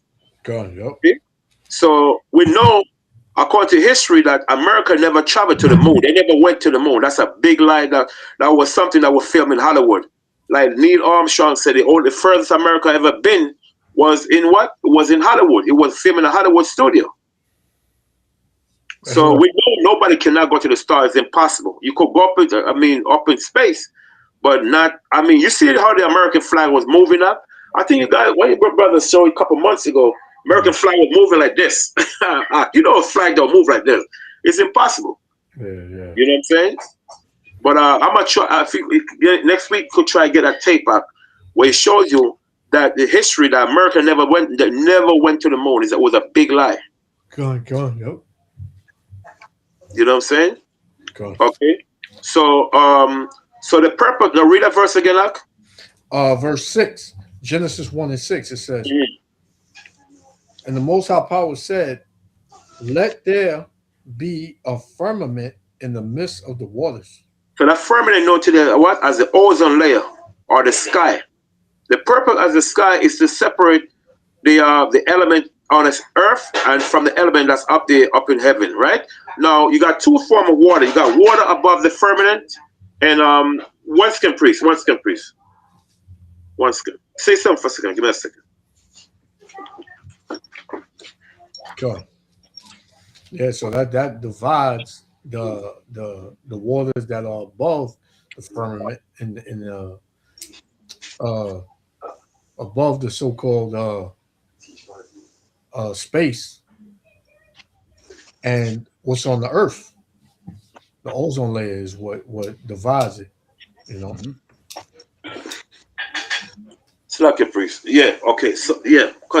And as Elder said, the ozone layer is what divided. The Most High did that for a purpose. Okay. So now you got two form. We gonna read a part where it said the water above and the water beneath. Go ahead. It says, "And let it divide the waters from the waters." Okay. So when the Most High said, "Let it mean the ozone layer divide the water from the water." The water above is the moisture held in the sky, forming this thing called cloud. So when it overload now is it bursts because what happened? It become heavy, and that's how rainwater falls. Okay, so the water above is known as the celestial water, and the water beneath now is the lakes, like the water below, like the lakes, the ocean, The river. the rivers. Nah, the rivers. Yes, sir. Yeah. The ozone, the sea, the ocean, the rivers, and the lakes. That's the water beneath. That's why I said, read that verse again. Come. It says, and the Most High Power said, "Let there be a firmament in the midst of the waters, Which we know is the ozone layer. Go ahead. and let it divide the waters from the waters." So the water from the water, meaning the water above the firmaments, right? Which is the moist elves in the sky, forming this thing called cloud water below. With then when it's gathered on the surface, it form the water below form this thing called what? The ocean, seas, and lakes, and like you say, and rivers. Okay, so now we know it's rain. We call when the water bubble in the cloud and become heavy. That's when the raindrop become raindrops. It become heavy. That's when it start rain. That's what causes it to rain, because the water up in the cloud become so, the moist becomes so heavy. That's when it causes to rain. So when you see rain for days, that means a lot of water caught up in the circular cloud above the firmaments, which is inner space. Go. Okay, so the water below the firmament, we know this, the ocean, the lakes, the rivers, and so forth. Okay, go ahead. Come. Verse 7, it says, and the Most High Power made the firmament and divided the waters which were under the firmament. And what is the water that was under the firmaments? The ocean, the lakes, and the sea. The ocean, the lakes, and the sea. It says, from the waters which were above the firmament. And the water which we know that above the firmament is what? The celestial water, which is the water up in space that is called a moist. It's called moist, that's held in the sky. That's the water above the firmament, water that held in the sky, in the firmament. You see what I'm saying? So when you read books on science, you see it showed you the difference. The water that held in the sky, those are known as moist. And when that water become heavy, man, it sort of big, it bursts, and then they start raining, man. Because that's what they call raindrops water, which we know that's celestial water. Good. Okay. Go ahead. It says, and it was so. Verse 8. And the power called the firmament heaven, and the evening and the morning were the second day. Well, second day. So we know we have three heaven. We got the first heaven is where we live at on the earth. The second heaven is the star, the sun, the moon, the stars, and the third heaven where the Most High is at. Earlier, you got that scripture when say church is one caught up in the third heaven. I'll look it up. You said caught up in the third heaven? Yeah, such as one caught up in the third heaven. It's in the book of the New Testament. So 2 Corinthians 12, 2-4. Yeah, 12, 2-4. Okay, read that for me. Cut. The what up? 2 Corinthians 12. Yeah, 2-4. 12. 2 2 Corinthians 12 and 2. It says, I knew a man in the anointed above 14 years ago. And that who Paul was talking about, that man was representing Yahweh Christ. Whether in the body, I cannot tell. Or whether out of the body, I cannot tell. The Most High knoweth. Such and one caught up to the third heaven. The third heaven, see? The third heaven. So we know where the Most High is at is known as what? The third heaven. Go on. Okay, go ahead. And I knew such a man, whether in the body or out of the body, I cannot tell. Right. God knoweth. Right. How that he was caught up into paradise and heard unspeakable words, which it is not lawful for a man to utter. Right.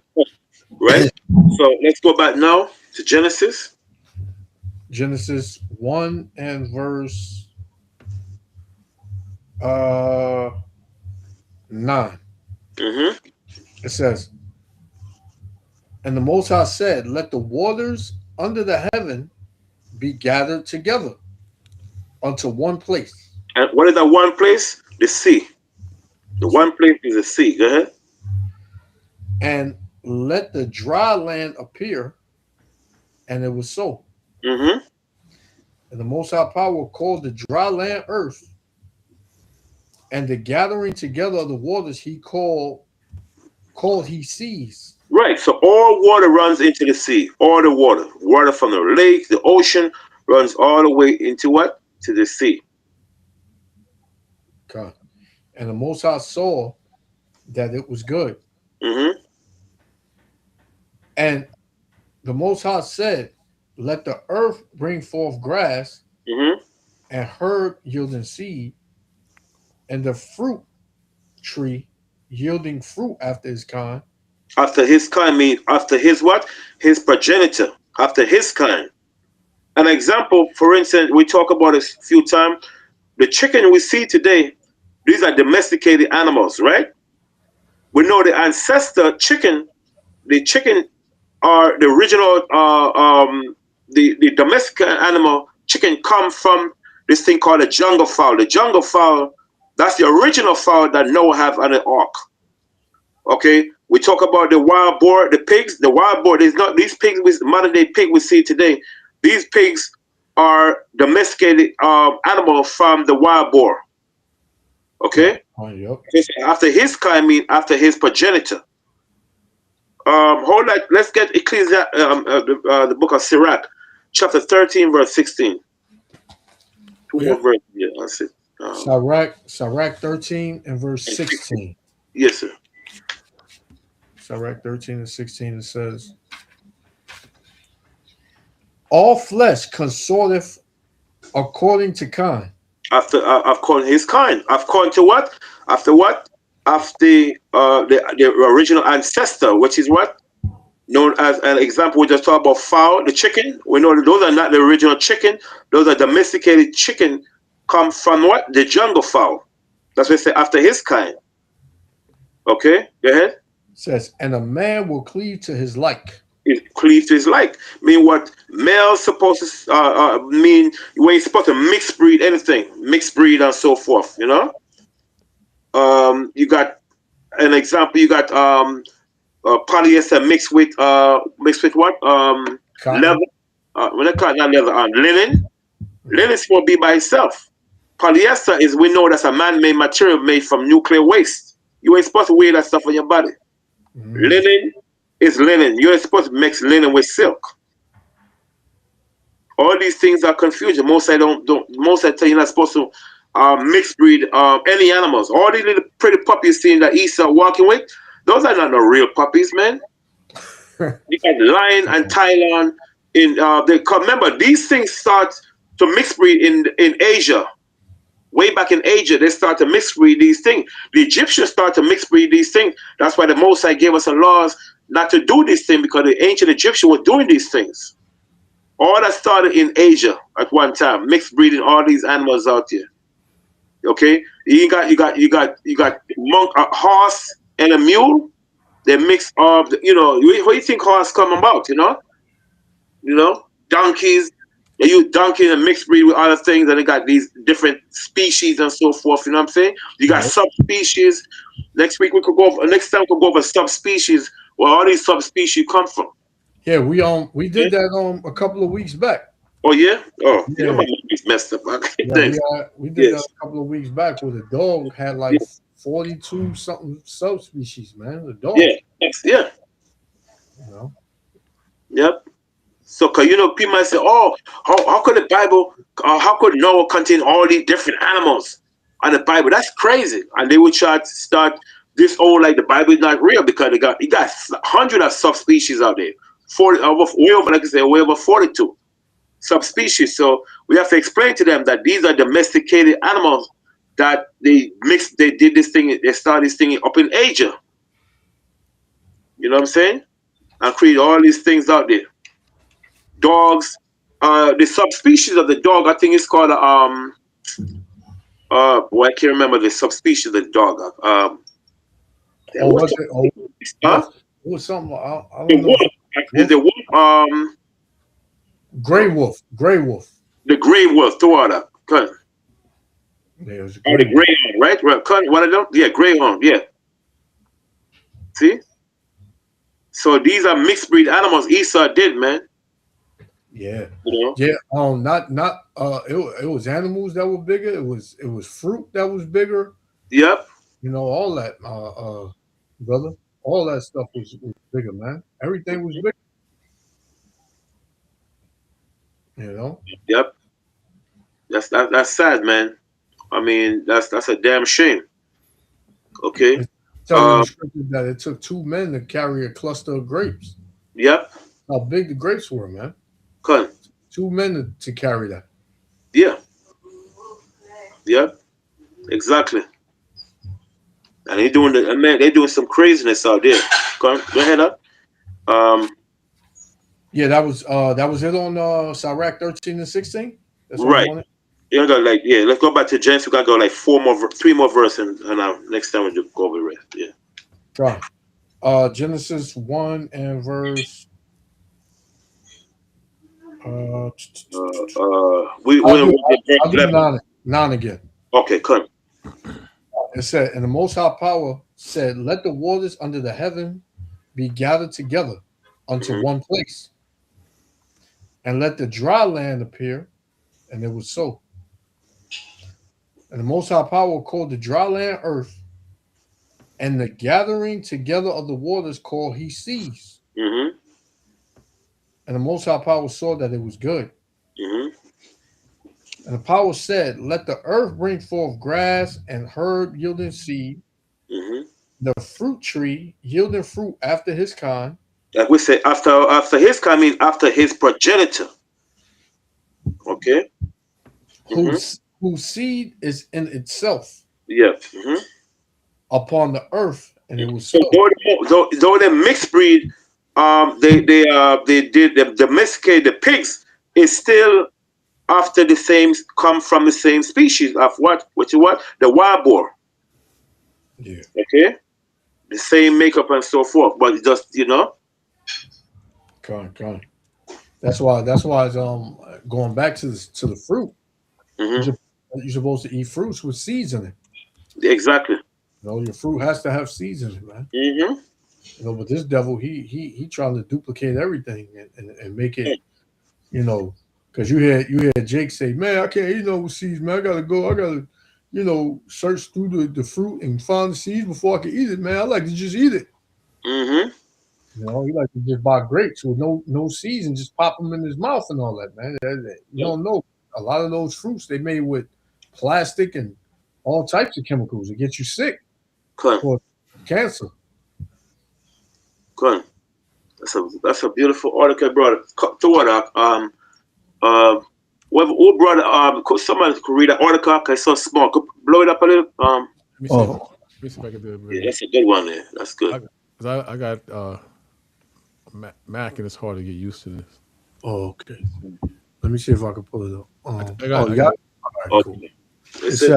It says wild boars and domestic pigs are the same species, sus scrofa, but are different forms. Exactly. Wild boars are the ancestral, Mm-hmm. That's what it said. untamed, His kind, yep, right? He said yep, his kind. Uh-huh. yep, untamed version. Mm-hmm. Wild domestic pigs are selectively bred, Mm-hmm. and feral hogs are domestic pigs that have returned to the wild, often blending with wild boar genetics, Mm-hmm. resulting in tough wilder versions with boar-like features. Mm-hmm. Think of it like wolves, wild, and dogs, domestic, both are canines, Mm-hmm. but their traits differ greatly due to human intervention and natural selection. Yeah. You see? And what that was done in Asia. Mm. That was done in Asia. All these animals out here were done in Asia. That's why when you read said both are certain, but their fruit different greatly due to human intervention, see? And natural Selection. You remember that part in the script in Moses said, "Thou shalt not mix breed the animals" or something like that. Is the law the Moses gave us? Come on, let me see.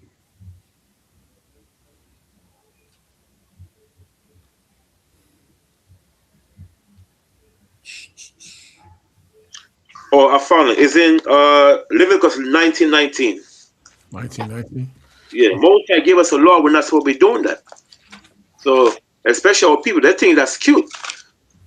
Like the other day, this Edomite came on the bus with this freaking puppy, man. I thought it was a little baby in a carrier.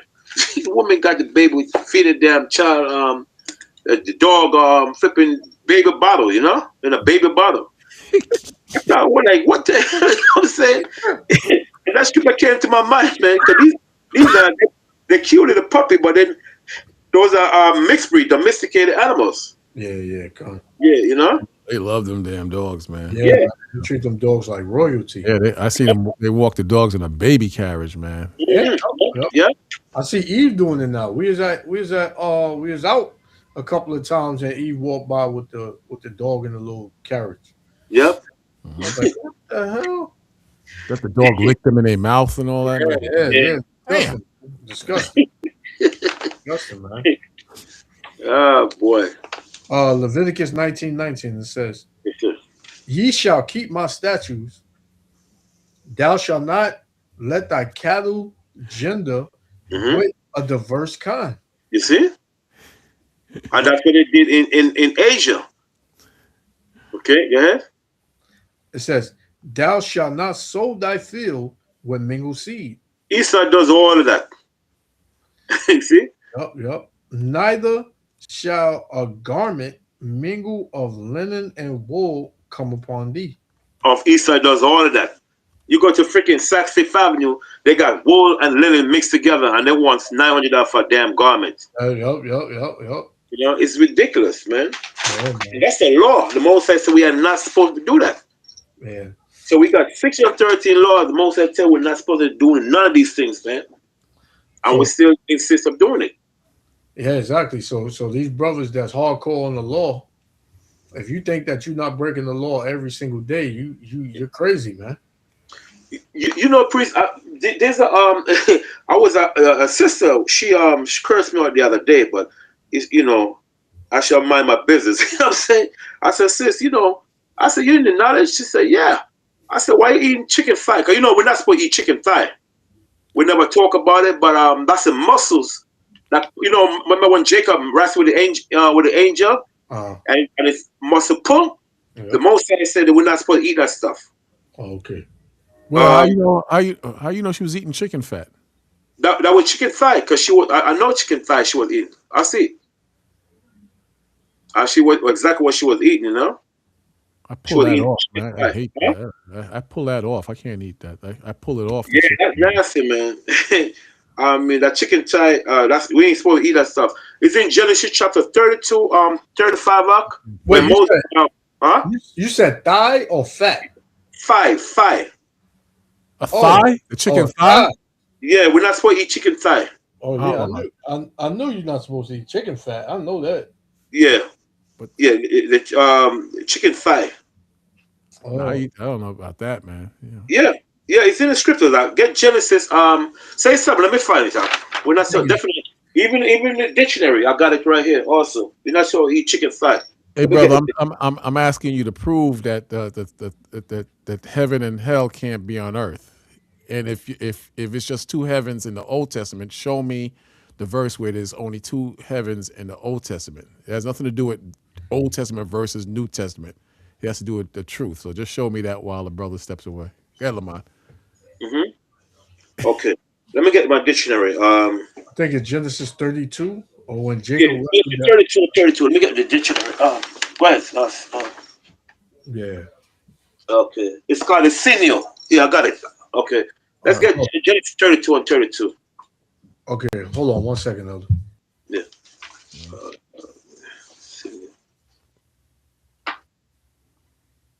I thought sinews hold the bones together from joint to joint. It's the thigh. You know the thigh.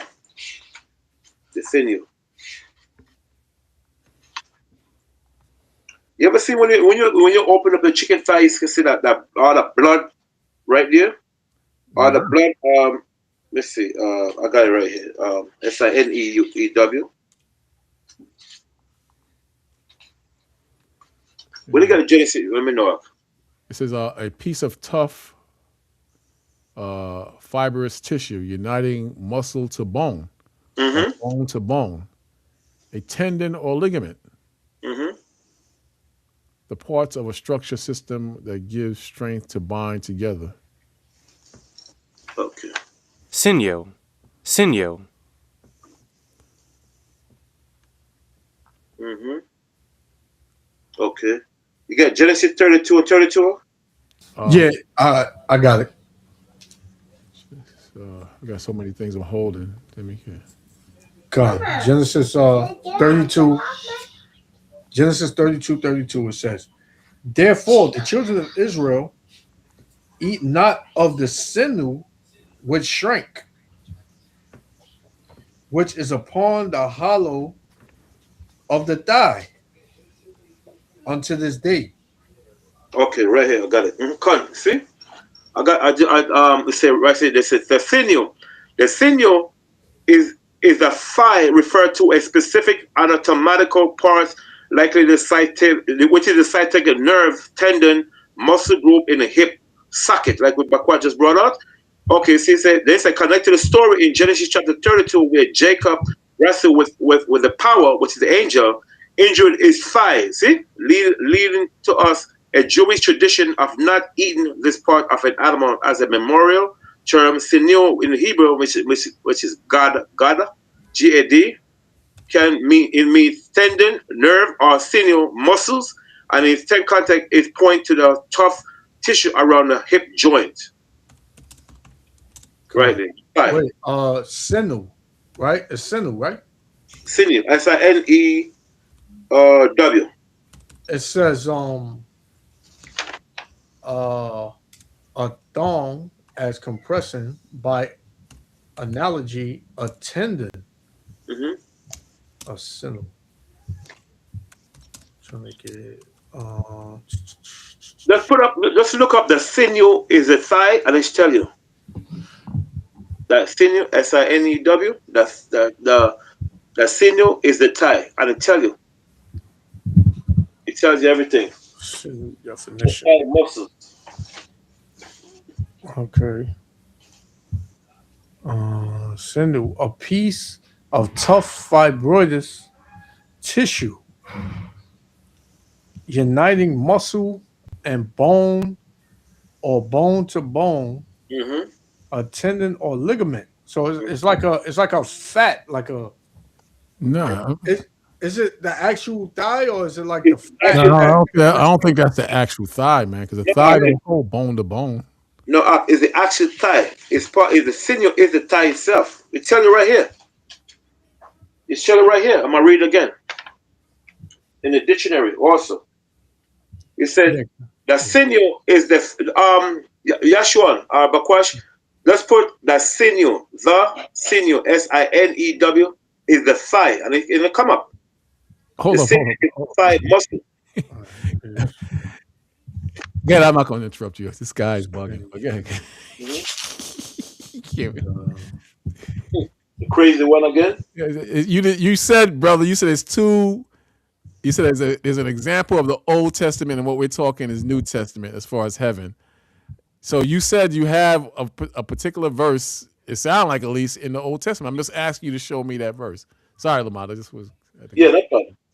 I want to see heaven and only two zones of heaven in the Old Testament. You know, Paul saw three. Can you show me that the Old Testament just shows two? That's it. yeah, it's saying in the definition it says it's like a ligament pretty much that connects the body part. Right, I'm gonna share it here. bone to bone or sinews. Yeah, the thigh muscle. Yeah, Yeah. Mm-hmm. it says the sinew of a thigh because I put is the sinew the thigh.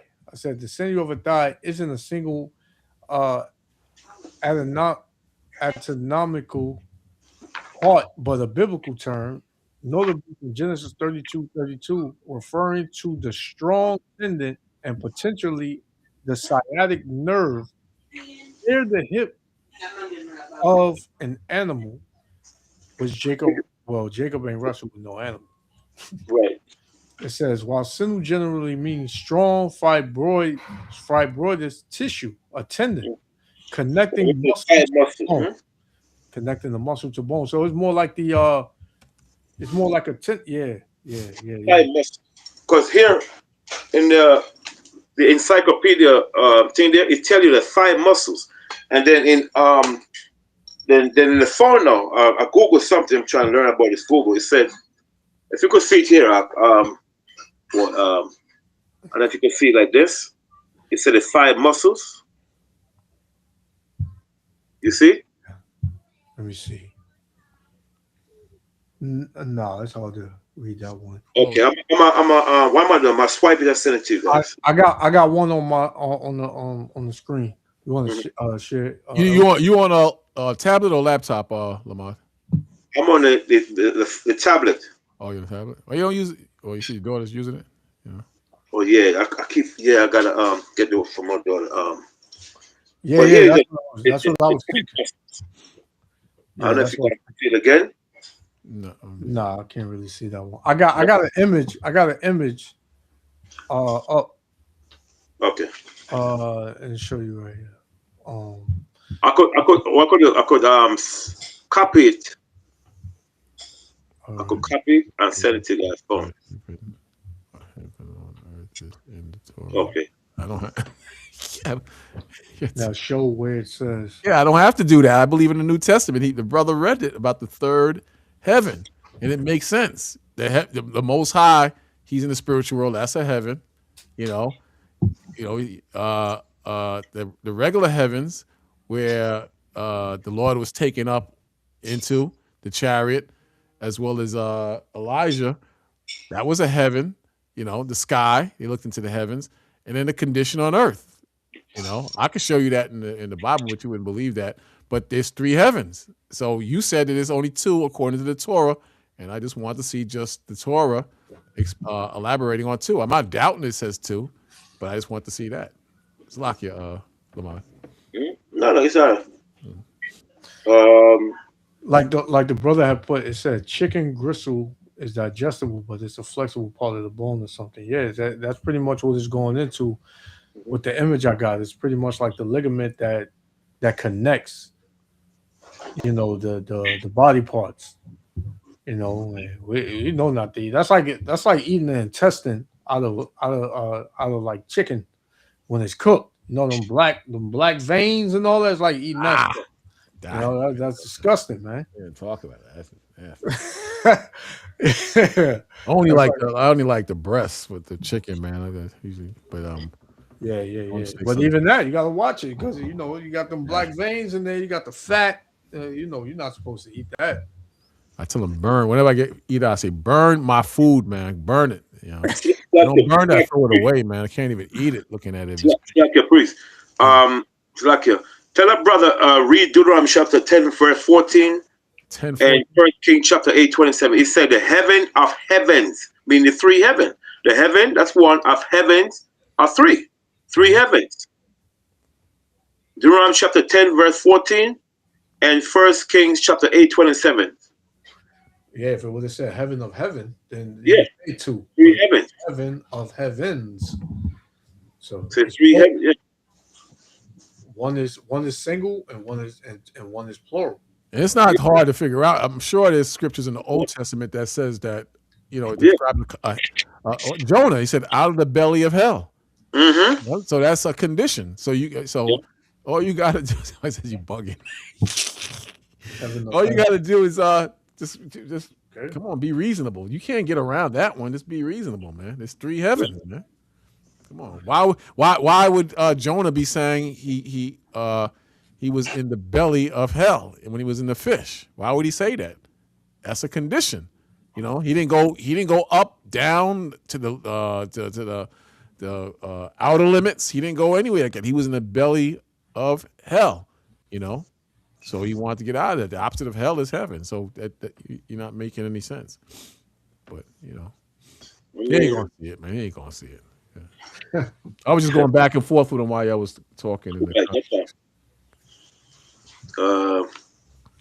Okay. Oh, yeah. Right. So, like we mentioned, the fight. It's a lot. The Smith Bible Dictionary tells you the International Bible Dictionary is a the thigh, which is the sinew. It represents the thigh muscles. What it said, it showed. You know. So even the so-called Jew, you ask them about the thigh, they don't eat that stuff. Which they follow in our custom. But I learned when I was a child, you're not supposed to eat thigh muscle anyway. My father explained that to me, but I never, I was young, I didn't know different why, mentioned that, but we never eat thigh. Because it reminds us that we're not supposed to. When Jacob wrestled with the angel and put his thigh muscle. Okay, so yeah, sinew, which strength, which is upon the hollow of the thigh, see, until this day, because okay, cut. Yep. Yeah, chicken gristle the thigh. Yep. Yep. Exactly. How are we Tendon. rookies, brother? How are we rookies? Don't How listen are to we him. rookies? Don't listen to him. I think that guy no man, man. That guy He can't see. He can't see past the book of Malachi. He's stuck right there, like in a chamber. yeah, He's limited. yeah. That's That's how it is, man. So I feel like that's three more verses in Genesis, and then next time we'll go over the other side. Then we'll bring on whatever you guys want. Right? What verse we know? Genesis chapter 1 and verse One day you might come 12. hang with us, Yahshua and Bakwash. Huh? It might get converted one day, come back to the knowledge. Remember, most I tell you, man, that sometimes it's not his time yet, Yeah, I keep telling these brothers in the Old Testament. Look at Zion Lex, man. Look at how Daniela showed him that one. Well, I don't think it's just that one scripture, but it's just odd that he jumped over the thing and a lot over the fence. And a lot of you brothers in the Old Testament, you're gonna jump. Yep. Because like the brother brought out about 25 minutes ago, you ain't keeping no laws like that. Come on, just stop it. Just stop it. Exactly. That damn white man say put on your damn uniform and it's mixed material, you're gonna put it on. You're going Yassa. You're gonna put it on quick. Yep. Yep. We in verse 12. All right. Mm-hmm. Genesis 1 and 12. It says, and the earth brought forth grass and herb yielding seed after his kind, Mm-hmm. and the tree yielding fruit, whose seed was in itself. Right. Orange bring forth orange. Grapefruit bring forth grapefruit with the seed in it. Now, if you look at majority of seedless grape today, Bill Gates is all behind that stuff, man. Yep. People eating flipping watermelon. I mean, watermelon with no seeds in it. I mean, grape with no seeds in it. All these things is later on could lead to cancer. They even said that on this lady she was talking about on YouTube. That could lead to cancer later on. And how they throw you off is all these fruits with no seeds. They'll call it organic. Exactly. Thank you. How the hell is it organic with no seeds? Yes, it's ridiculous.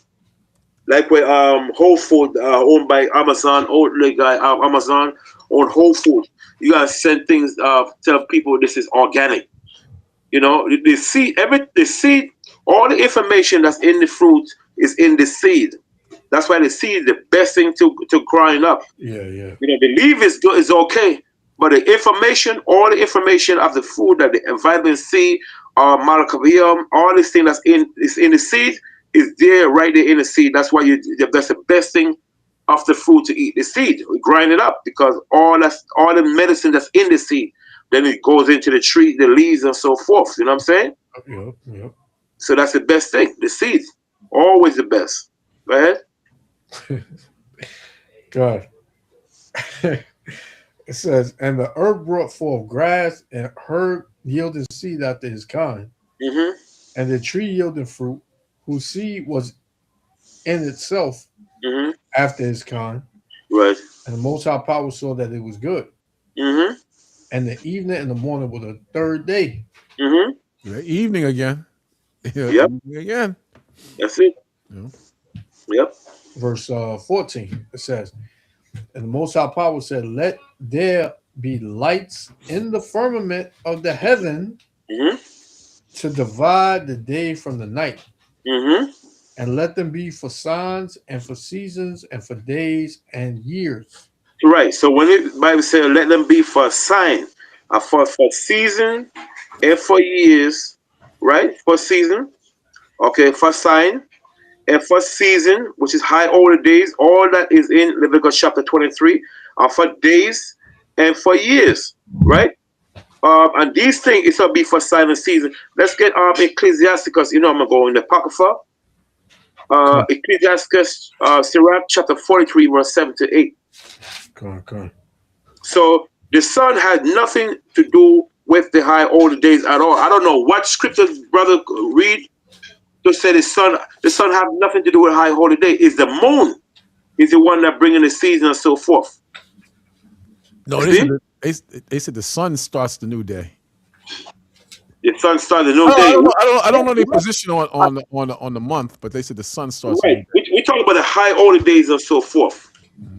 Yeah, the sun, of course. I agree with that. But we talk about the high holy days like the day No, for no. Like we go from evening to evening for a new day. They saying the sun, when the sun comes, like the Sabbath now would start when the sun Mhm.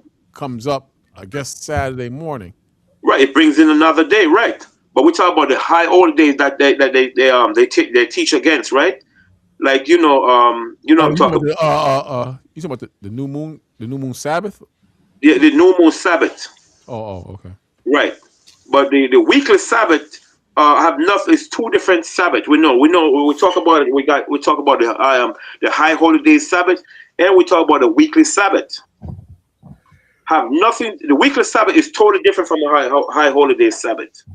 They can't show one verse in the Bible where the weekly Sabbath have anything to do with the yearly Sabbath, the high holy day Sabbath. It's not there. It's impossible.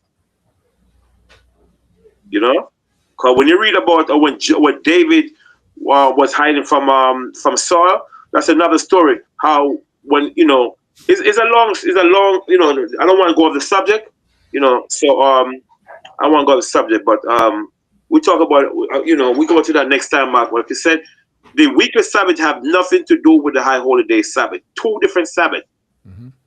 at all, man. Even Esau pinpoint that and showed that. So Ecclesiastes chapter 43, verse 7 to 8. Ecclesiasticus Sirach 43, verse 7. It says, Mm-hmm. I'll start at 6.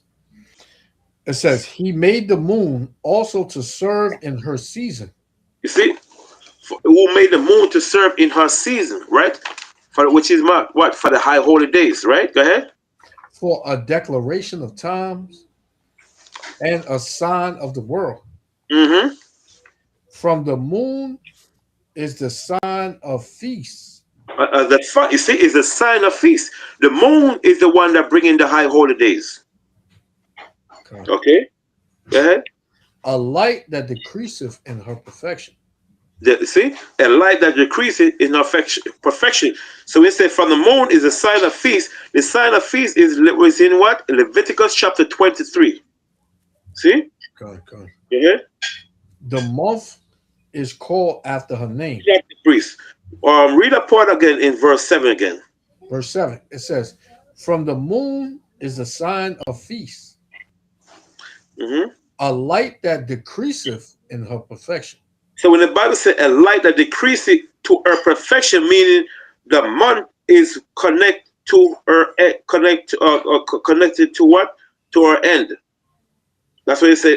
Decrease to her perfection, meaning the month, right, is coming to her end.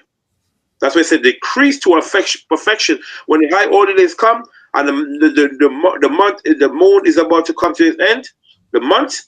That's what it means when it said decreased to her perfection, meaning the month is coming to her end. Because the new moon is coming. Remember, it take what 30 days for the moon to revolve around the earth, 30 days. So we know when we read the book of Genesis chapter 9 now, it's 30, every month is 30 days. Every month. Yeah. We show that when the flood happened during the time of Noah. Remember we did that before a couple months ago, right? We talk about it when the flood, proving that you only have 30 days. All those 31, 28, 29, and 31 days came from what? From the Roman Caesar. They came with all those add days to the month, 31 days. You're always going to have 30 days. Come on. Okay? Come. Okay, go ahead. Verse 8. The month is called after her name, Mm-hmm. increasing wonderfully in her changing. Right. So verse 8 is dealing with the cycle of the moon during her months. That's why it said to her changing. The cycle of the moon is what? Is the verse 8 again. Read verse 8 again. It's, guys, excuse me because it's dark in this place. I can't hardly see, man. Where you at? Genesis? 8 again. Sirach 43 and 8. Oh, 43 and 8. Huh? Come on. It says, the month is called after her name. Mm-hmm. So we know the word month comes from the word moon. Go ahead. Yep. Increasing wonderfully in her changing.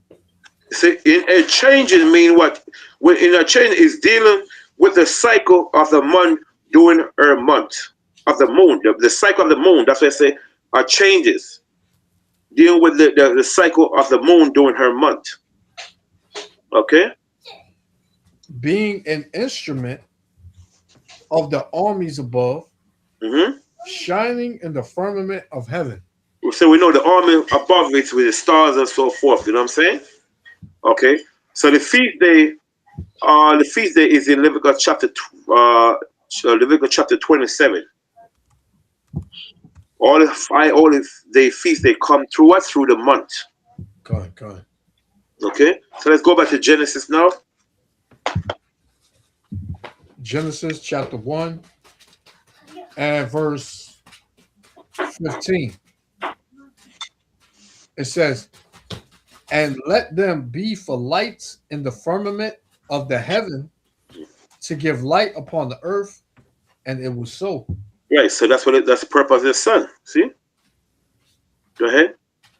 It says, and the Most High Power made two great lights, the greater light to rule the day, Which is the sun. Mm-hmm. and the lesser light to rule the night. So why the Most High call it two great light? Because they both rule. That's why the Most High call it two great light. They both rule. Okay, one for rule the day and one for rule the night. Go ahead. He made the stars also, Mm-hmm. and the Most High Power set them in the firmament of the heaven to give light upon the earth. Right. So we know, and the power set them in the firmament of heaven. We mean in the sky of the heaven to give light upon the earth. So that's why the sun. That's why these stars is there for. When we look up, we see the stars. All right. Okay. Go ahead.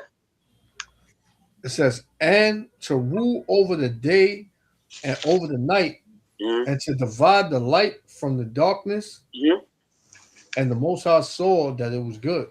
In other words, it was complete according to what? According to His command.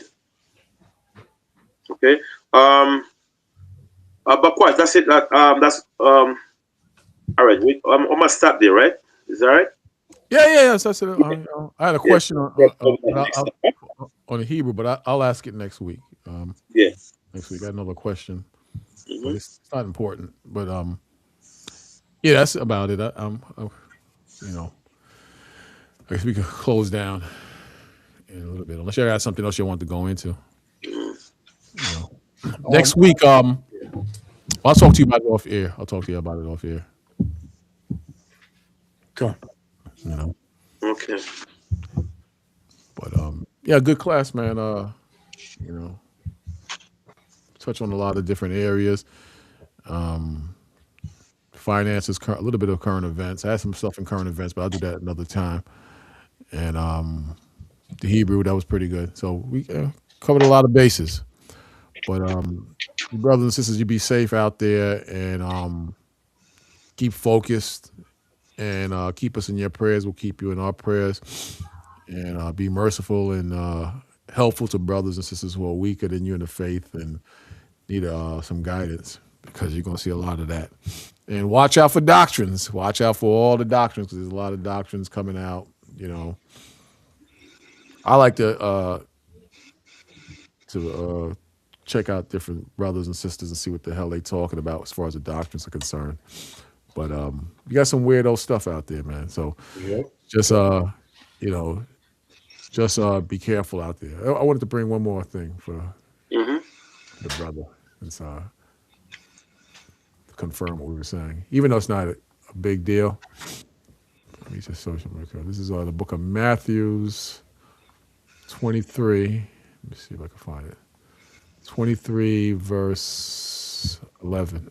Matthew's 23 verse 11. I get it? Yeah. Damn, I didn't get it? Damn. Is it 23? Oh, Yeah, that's it right there. I see it. Chapter 23, verse 11. I think it's the wrong one. I might have wanted 11. No, 11:23. Oh, that's 11:23.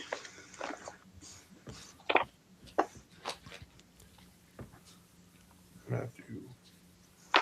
Right, there you go. It says in Matthew 23, verse 11, it says, "And thou, Capernaum, which art exalted unto heaven." See? Now, Capernaum was a rich city by the sea, and they made a lot of money through imports and imports that came in and stuff that went out. They were traders, and they were so big and so rich that they became proud, and they were to hell with the Most High. But my point is, America fits the same bill, and a lot of countries, they fit the same bill. They exalted to heaven. In the book of Isaiah, it tells you that that Satan shall be brought down from heaven. Something to that level thing. I can't remember. My head is crazy right now, but you get the point. So Capernaum fit the same bill as a proud port that thought they were above the Most High, and they were in heaven because they had money and riches. I can only imagine what it was like. It says, shall be brought down to hell. See? Heaven and hell are a condition on earth. And the Most High said they should be brought down to hell. It says, for if the mighty works which have been done in thee have been done in Sodom, it would have remained unto this day. So the Lord is saying that a wicked country such as Sodom, had they experienced and seen the miracles that was done there, that was done in Capernaum, they would have flipped over to some form of righteousness. But the money and running after the money put you in a position where you will rebel against the Most High. And those who rebel against the Most High, they will be brought down to hell. The Most High is showing you. That's so it's beneficial to be in the Most High and to follow the wisdom of the Most High, not the money. Follow the wisdom of the Most High, not the money. Here's another one. Unless y'all had one. I'm sure you got something. First Timothy, I think it's First Timothy. First Timothy is the 6th chapter, and the 17th verse. It says, make sure I'm there. Yeah, I'm there. It says, charge them that are rich in this world, that they be not high-minded. Like in Capernaum, they were high-minded. And the rich today, they are high-minded. They think that the money is God, and the money gives them a clean, upright character because they are rich. Nor trust in uncertain riches, because you're rich today and you're poor tomorrow. Nothing is guaranteed. That's right. It says, but in the living God. See that? Where's the living God at? In the Bible. Who giveth us richly all things to enjoy. Everything comes from the Most High, especially spiritual things. You understand? So you got to come into that mindset. It says that they do good, and that they be rich in good works, ready to distribute, willing to communicate. Lay up in store lay up in store for themselves a good foundation against the time to come, that they may lay hold on eternal life. So we build our crown and our riches in spirituality. We are spiritually rich in Christ. We call him Yahweh Shai in the Hebrew. You understand? And that's the foundation we are building on in this earth. You understand? Stocking up on good deeds and righteousness. You understand? I'm not saying you can't save money or do things with money, but the main thing and the main thing that's going to build your crown are your righteous actions on this earth that you should be rich on. 20th verse. O Timothy, keep that which is committed to thy trust, avoiding profane and vain babblings. That's what you're going to get in America. In oppositions of science, falsely so-called, even science and worldly knowledge. The Lord considers those things vain babblings, and of no value today. That's the Most High showing you. You understand? But if you right with the Most High, get yourself right in the word of the Most High. You understand? Because everybody is chasing money when they should be chasing the Most High. You understand? That's the bottom line. You got to lock in tight with the Most High. That's where the power is at, in the Most High. That's where the wisdom is at, in the Most High, not the money. You understand? Another one, James 4, verse 4. Ye adulterers and adulteress, know ye not that the friendship of the world is enmity with the Most High? Mm-hmm. You make yourself an enemy of the Most High when you attach your spirit with the Nicki Minaj and the Meg Thee Stallion and the Wall Street tycoons in college and this man's education above the Most High. You make yourself an enemy of the Most High. Whosoever will be a friend of the world is the enemy of the Most High. See that? You make yourself the enemy of the Most High once you link and join yourselves to the world. One more, and I'll let you, one of y'all come in if you want to come in. You make yourself an enemy of the Most High. You don't want to do that. You want to be connected with the Most High.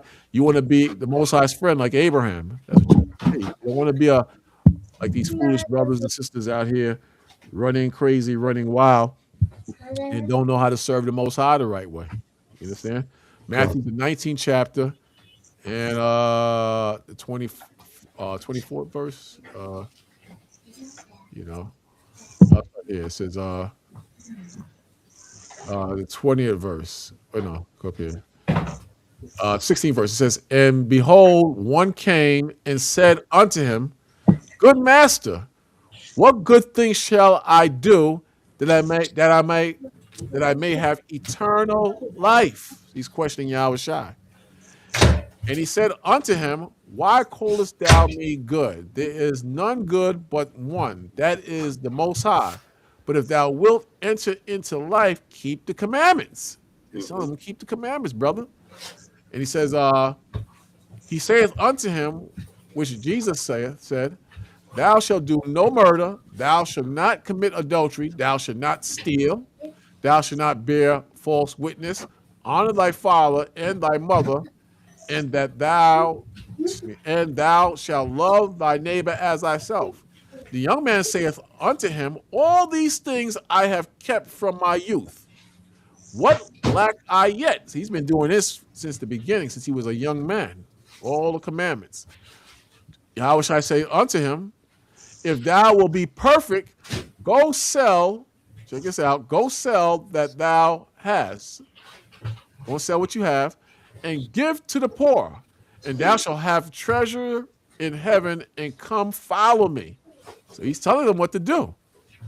But when the young man heard that saying, he went away sorrowful, for he had great possessions. he couldn't do it. That's like you rich, and everybody knows you on the block is with the fancy cars and the clothes and traveling. And let's say hypothetically, an angel comes to you and says, "Yo, I can guarantee you heaven if you sell all that you have. Give it all away. I can guarantee you heaven if you do these things." You understand? But then you think, damn, everybody gonna see me broke and dusty. Everybody's gonna see me with nothing. But I have a guaranteed seat in heaven, but that can come 5 years from now, 10 years from now, 20 years from now. So now you got to wait. Even though you give away even though you chose to give away all you have to receive a seat in the kingdom of heaven. 23rd verse says, then Jesus said unto his disciples, verily I say unto you that a rich man shall hardly enter into the kingdom of heaven, shall hardly enter into the kingdom of heaven. It doesn't mean it's impossible for a rich man to enter into the kingdom of heaven, but hardly will the rich enter into the kingdom of heaven. Because like it tells you in Timothy's, I think it's Timothy's, that with money comes different temptations, different traits of the devil. Money opens the doors to problems. I think Biggie Small says in one of his lyrics, more money, more problems. You can have all the money in the world, but you're going to have to deal with super rich people to hold on to that money. And you're going to have to do dirt. You're going to have to do dirt to keep that money, to keep that position. 24th verse says, again, I say unto you, it is easier for a camel to go through the eye of a needle than for a rich man to enter into the kingdom of the Most High. So to be rich in this setup and to do the things that are against the system is hard unless you succumb to the system, because the system is geared and designed to have you follow the devil. One more and I'll let y'all come in. One more. Salakia. In the It's okay. Huh? If Yashua want to come in, it's okay. I have a big headache. I don't know. All right.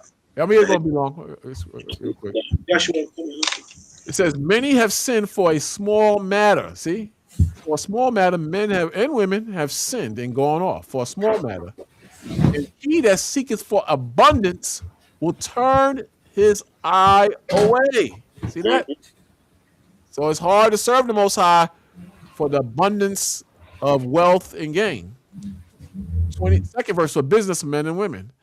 As a nail sticketh fast between two joining stones. That's not much space. Picture two rocks together and you put a nail in between the two. There's not much wiggle room in that. Second verse. It's not on the screen? Yes, on the screen. Yeah. Second verse of Ecclesiasticus, sorry. The second chapter, the 27th chapter and the second verse now. Okay.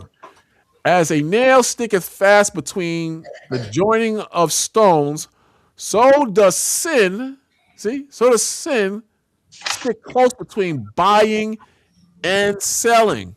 So there's nothing wrong with making money, but you better beware that sin is lurking somewhere and somehow trying to get into your spirit and make you break the commandments of the Most High. You can hustle, but be careful how you hustle. Be careful who you hurt. If you're hustling, be careful of the business deals you're dealing with. Those are people who hurt other people, which would, it would still be you attached to the sinful nature of your businessman. So just be careful, man, because business opens the door to Satan. That's right. I got one. So with all that the elder said, if Jake still decide to say whatever about this money, the scriptures speak about that too. This is Luke chapter 12. I'm gonna start at 16. Luke 12:16. God. Luke chapter 12 and verse 16, because Jake's still gonna say, you know what? Listen, man, I only got one life to live, and I'm gonna get rich or die trying, right? Get money, yeah. That's right. Yep. That's how Jake gonna feel. Luke 12 and 16, it said, and he spake a parable unto them, saying, the ground of a certain rich man brought forth plentifully. Mm-hmm. And he thought within himself, saying, what shall I do? Because I have no room where to bestow my fruits. So this man, he was rich. He had the abundance of many things. It says, and he said, this will I do. I will pull down my barns and build greater. And there will I bestow all my fruits and my goods. So Jake, you got a lot of Jakes out here that got a lot, man. They got these big houses. They got houses in every state. They got unnumerous amount of cars. They got the jury. They got everything, man. That anybody can want here in this setup. Mm-hmm. It says, "And I will say to my soul, thou hast much goods laid up for many years. Take thine ease, eat, drink, and be merry." So, Jason say, man, I done did it, man. I made it. You know what I'm saying? I'm good. You know what I'm saying? Family set up. I'm set up. I ain't got to worry about nothing, man. I done put my work in. Mm-hmm. Now I can just sit back and enjoy what I got. And the Lord said, check this out, verse 19, it says, and I will say, no, Salakia, 20. It says, but the Most High said unto him, thou fool, this night thy soul shall be required of thee. So, Jake, you work hard, the elder, he said on many occasions, gave testimonies of people that work all these years, buy houses, cars, and then they just drop dead. They die, especially if they retire. They just die. I just read an article, a dude, he worked for many years, and he died right after he retired. Just died. Couldn't even enjoy it. Right. Couldn't even enjoy it, man. So that's the scripture speaking and manifesting right there. Mm-hmm. You got people that work, many years to buy that house they want, that dream house, right? To move out the ghetto, move out the hood. Right. They've been wanting the Benz, so they finally get that Benz, right? So they got all the things that their soul and their spirit can ask for. Mm-hmm. What the Lord said in verse 20 again, it said, but the Most High said unto him, thou fool, this night thy soul shall be required of thee. Then who shall those things be which thou hast provided? So, who gonna enjoy? Not you. You're not gonna enjoy that. You gone, man. And guess who it's going back to? The devil, man. Yep. Right? It says, so is he that layeth up treasure for himself, and is not rich toward the Most High. Gotta be rich. So Jacob go aside the Most High and say, listen, man, I'm just going hustle it out, man. I'm gonna put 10 toes down, and I'm gonna have to put in extra work. I'm gonna have to get another job. I'm gonna have to get a side hustle. I'm gonna have to work online. I'm gonna do this, and I'm gonna do that, and I'm gonna get what I need. I want a Benz so bad. Yeah, they want that Benz. They want that 5-bedroom house with sitting on an acre of land, and they want all the. Ain't nothing wrong with that. It's not wrong, but it's like you said, Bakwa said earlier. It's not wrong with getting nice stuff, but don't make that be your life. Just pull away from the truth, man. You get most are blessed with something, and then you just pull away, and then that's it. You forget about everything. There's a brother. I think Bakwa should remember. I don't want to call the name, but you know him from One West. The man, he started doing the producing now, becoming producers, and now all of a sudden, brother, stop coming back from school. Brother, ain't been in House of David in about 6-7 years now. Gone. You never see them dudes, man. You just see them, you don't even recognize them. You see them for Passover. Oh, I guess you. Man. You see them no more, man. They just gone. And you got it. Salakia. Now, I say the longer you out there, the harder it is to come back into the Most High, because you just saturated with damn sin and foolishness, man. So it's hard, man. One brother told me, somebody questioned him on being an Israelite, and he was trying to teach. He was a chef or something like that, cook or something like that. He was trying to teach the brother. He couldn't remember one scripture, not one. Yeah. He was done, And when you out there, and Satan is going to keep playing in your mind and saying, you are not worthy. You're not worthy. Yep. Don't be a fool, And say what you like, You can work on that. If you love a woman so dearly, he could work on. He could, if you love a woman so dearly, Satan say, "Yo, that's something. Look at that. Look at that. Look how sexy. Look." And that all will, work in your mind, man. And then once that sister you'll finally start getting to know the sister. And you pull from the knowledge, that's it, because you're just focused on how beautiful she looks. Yep. And once you get with her, man, all that breakdown and teaching you were doing on the street, that's going out the door. And you don't want to do that flesh, man. You just want to stick with her. You know what I'm saying? I see many brothers get caught up in that. I remember from way back in the days. We went to New Jersey to teach. That's like over 25 years ago, man. We went to New Jersey to teach her, and the brother disappeared. Up to now, we ain't see the brother again. He's man. So you gotta be, you gotta really be alert, man. Say exactly what you like. Whether it's going to tell you those are they that receive the seed by the wayside. Man, in a moment of time, it sound good to you, but when trouble come, man, you be like, man, I can't deal with that stuff no more. What is that gonna do for me? You know what I'm saying? I've been 35 years, nothing come, nothing changed. I'm tired of this. Give up. That's why Yahweh Shai delay is coming, because he's testing your faith, man, to see how strong exactly the confidence is. Exactly. That's what I was going to say earlier. Like with the Jake, you said became a producer and all that. If they knew the scriptures, they would know that if you in this truth, man, the Lord going to test you. Yeah. He gonna give you what your heart desire, because he know what you're thinking. Yeah. They say, I'm gonna give it to him, and we're gonna see what he gonna do. They know that, because when you first come in and the knowledge, you get any class you're sitting on, the brothers is going to pull out Ecclesiastes 2 and endure hardness like a soldier, and Timothy. You heard all those scriptures, but you made a choice. He's saying, I'm going to get this money and I'm going to be puffy. And then you go out there and you just start doing foolishness. And then the longer you out, the more you justify your position in being out of the truth, especially if brothers in the faith do wrong. See that brother committed adultery, that one stole a car, that one punched a woman in the face. So now you just gonna now in your mind it's not the truth, or I'll go in the truth when righteous men come in the truth. And now you out there. Scriptures don't say to do any of that foolishness. Exactly. It says to continue in the faith. You know? Don't say that. Endure. When you read Ecclesiastes 2, it said constantly endure. Right. Prepare thy soul for temptation. Yep. Right. Constantly. That's a lot of work. A lot, man. Yeah, a lot. I made no haste in the time of trouble. You're quick to pull away from the truth when a little trouble popped up, man. You can't deal with it. You're just like, hell of that, man. That's a weak flesh right there. Yeah.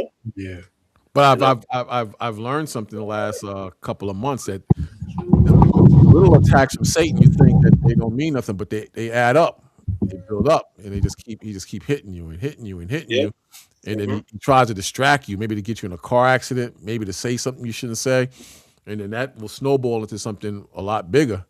So you got to have a strong skin, thick skin, in this faith, because Satan will try to convince you that there's nothing wrong with what you're doing, and that's not true, man. Like something might get under the wire if it's something complicated, but serious things like punching somebody in their face, laying down with somebody's somebody's wife, those things will take a toll on your soul, and it will blind you. The Comforter is supposed to guide you and show you all things in the past and things to come. But if you are in the negative, then the Comforter is not going to really work with you. Why would it work with you? Your spirit is not right. Your spirit has been corrupted. So you got to think on those levels. Somebody's trying to get in. Priest, somebody's trying to get in. I can't get him in. Song of Solomon 3 and 4. This one, Oh boy! All right, I'll let you. Hey, I'm gonna let Lamad and the brother finish, then we'll bring you in. All right, give me like 15, 10 minutes. All right. You said Song of Solomon? Yeah, 3 and 4. Yeah. Okay. Song of Solomon. Oh. Sorry, I don't know why this thing doing this. One second. I don't know why. Song of Solomon 3 and verse 4. It says, "It was but a little that I passed from them, but I found him whom my soul loveth." The hymn is Yahweh Shai. It say but it was a little that passed from them. The them are the watchmen, the teachers. Okay, them are the watchmen are and the teachers. Okay, because most I call it watchmen because they're watching over our soul. Matter of fact, start at verse 1. God. Song of Solomon 1, 3 and 1. It Mm-hmm. says, by night on my bed I sought him. So when the Bible said, by night on my bed I sought him, night meaning longing for the dawn of the Messiah. That's what I mean, night. Longing for the dawn of the Messiah. Go ahead. Whom my soul loveth. Which is Yahweh Christ. Go ahead. I sought him, Mm-hmm. but I found him not. I saw him not. Why? Because you're not searching the right way. You're not searching the right way. You're looking for Christ, but you're in the what? In the wrong teaching, the wrong doctrine. Just like you see men out here, they talk about Christ, but at the same time they're into that Egyptology garbage. They're not searching. The Bible says, search the scriptures in him. In them you will find me. That's what it said. I will write. Read that verse again, sorry. God, verse 1. It says, by night on my bed I sought him, whom my soul loveth. Mm-hmm. I sought him, but I found him not. Right, because you're not searching the right way. Go ahead. I will rise now. Mm-hmm. Arise now mean what? From what? From a state of consciousness. In other words, you want to wake up. You want to see more about Yahweh Shai Christ. As I said, I will rise now. That links up with Ephesians chapter 5 and 14. Go ahead. And go about the city and the streets. In the street. What is it looking for? You're looking for the prophets. Go ahead. And in the broad ways. Like when you see we out there, when we're out there teaching, we're in the Broadway, we're in the street corner and so forth. You know what I'm saying? That's the Broadway where the prophets are teaching. Go ahead. Yep. And in the broad ways, I will seek him whom my soul loveth. Mm-hmm. I sought him, but I found him not. No, what's it? I sought him, but I found him not. Let's get a precept for that. I think Acts chapter 1:11. I saw him, but I found him not. Let's see. I think Acts chapter 1:11. The precept for that. I'm gonna write this real quick. Acts chapter 1 and 11. Mm-hmm. God, it said, which also said, ye men of Galilee, why stand ye gazing up into heaven? Mm-hmm. This same Yahushua, which is taken up from you unto heaven, Mm-hmm. shall so come in like manner Mm-hmm. that ye have seen him go into heaven. Right. I don't think that's the one-on-one. Let's go back. That's the one. That's a good heaven scripture, though, right there. That's a Yeah. good heaven scripture. Yeah. Good. It's Acts chapter 17:11. Sorry, Acts 17:11. We said, I found. It said, I sought him, but I found him not. God. Acts Yeah. chapter 17, verse 11. Mm-hmm. It says, these were more noble than those in Thessalonica. Right. These, because you see what happened. You got when you read Thessalonica, you got Thessalonica. They was into all kind of doctrine, all these negative things. They wasn't seeking Christ. So that's why I said these were more noble than in what? Thessalonica. Thessalonica, which were Greek cities and so forth, right? And that they received the word with all readiness Mm-hmm. of mind, Uh-huh. and searched the scriptures daily. You see, I search the scriptures daily. Go ahead. Whether those things were so. Mm-hmm. Verse. Yeah, that's good right there. So now it said when it said they were more noble than those in Thessalonica, which were the Jews they weren't more noble, but the Gentile that was in those cities, Thessalonica, Israel, they wasn't want to receive Christ. Okay. I think he got cut off. Yeah, I lost him. He said he had a bad signal too. Oh, Hey, Lamar. yeah, I think he got cut off. All right. Anyway, y'all get the point. Yeah, more. You want to bring out No, that was it. Yeah. Hey, I am. You can hit the link if you want for the next few minutes, and we're gonna be out. I gotta put you last because you be going to spaceman stuff theories. So you can hit the link if you want, But I don't see Lamar. Maybe this thing went dead. I don't know. But yeah, so pretty much stay strong, brothers and sisters, because it's getting really serious. And you got to be focused on the Most High, not the money. I know the money is an issue, but that's the part of the test. So, I go through it. The brothers, they go through it.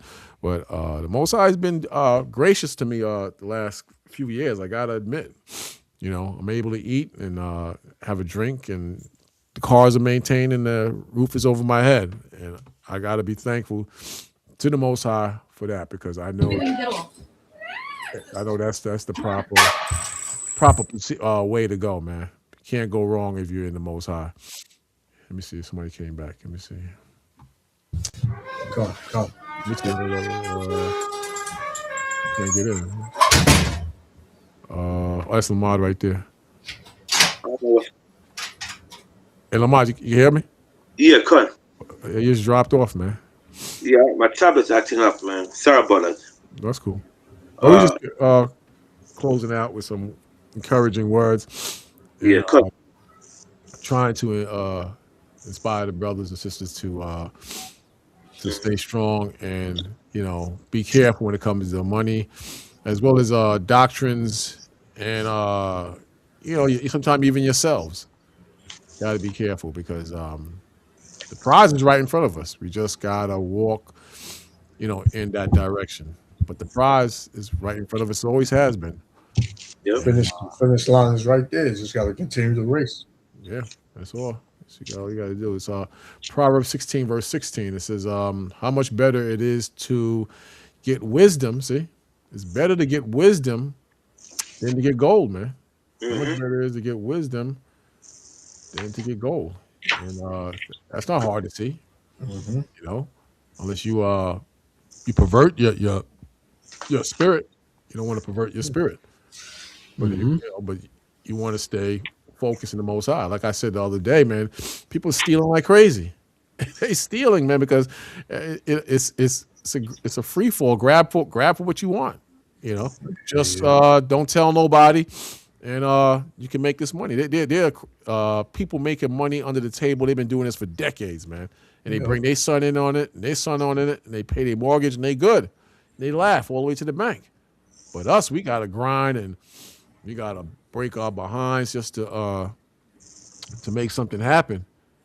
And that's just the way it is. But us as servants of the Most High, we're gonna do what's right, man. We're gonna do what's right, and we're gonna continue in the faith, and we're gonna change our spirits. And where we're short at, we're gonna alter it to be better.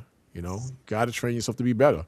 Bottom line, But that that's what it is. The Most High is about us being righteous and serving Him better, a lot better than we are. But anyway, it says how much better it is to get wisdom than gold, and to get understanding rather to be chosen than silver. See, it's better to do that.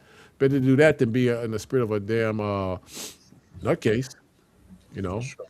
Matthew's 6. I think we read this earlier, but just in case. 6 verse 19. It says, lay not up for yourselves treasure upon earth, where moth and rust do corrupt, and where thieves break through and steal. But lay up for yourselves treasures in heaven, where neither moth nor rust does corrupt, and where thieves do not break through nor steal. For where your treasure is, see this? For where your treasure is, there will your heart be. So where you spend the most time at in spirit, that's where your true love is at.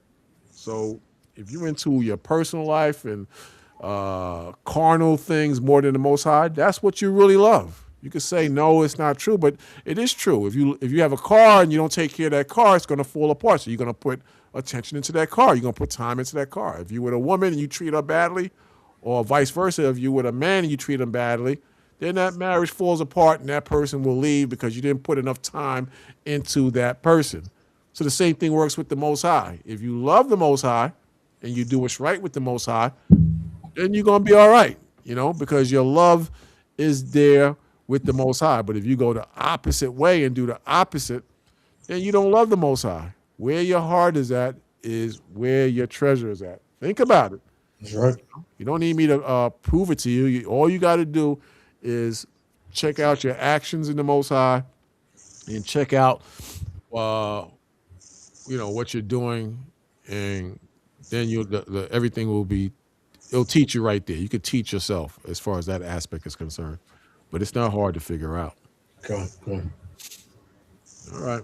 So get ready to close out, I guess, unless you got something you want to close out with. But I want to say thwada to all the brothers and sisters that stopped by or who may stumble on this video. Please hit that like button. Hit the like button. Show some love. Doesn't cost you anything to hit the like button. Plus, it helps the algorithms greatly. Trust me, it helps them greatly. So hit hit that like button. Dislike if you dislike. And subscribe if you haven't subscribed to the channel. Subscribe to the channel. We usually here from 11:30 to 3, sometimes later. And we're here to edify. Here to edify or answer questions. You got questions? We're here to answer questions. And that's about it.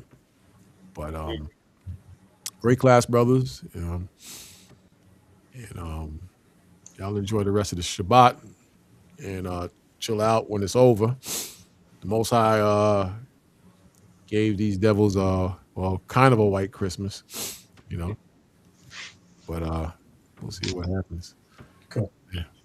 Good. All right, brothers. I'm gonna say shalom and close it up. All right, shalom, elders. Shalom, everybody. Have a Shalom. good evening. Shalom. Shalom.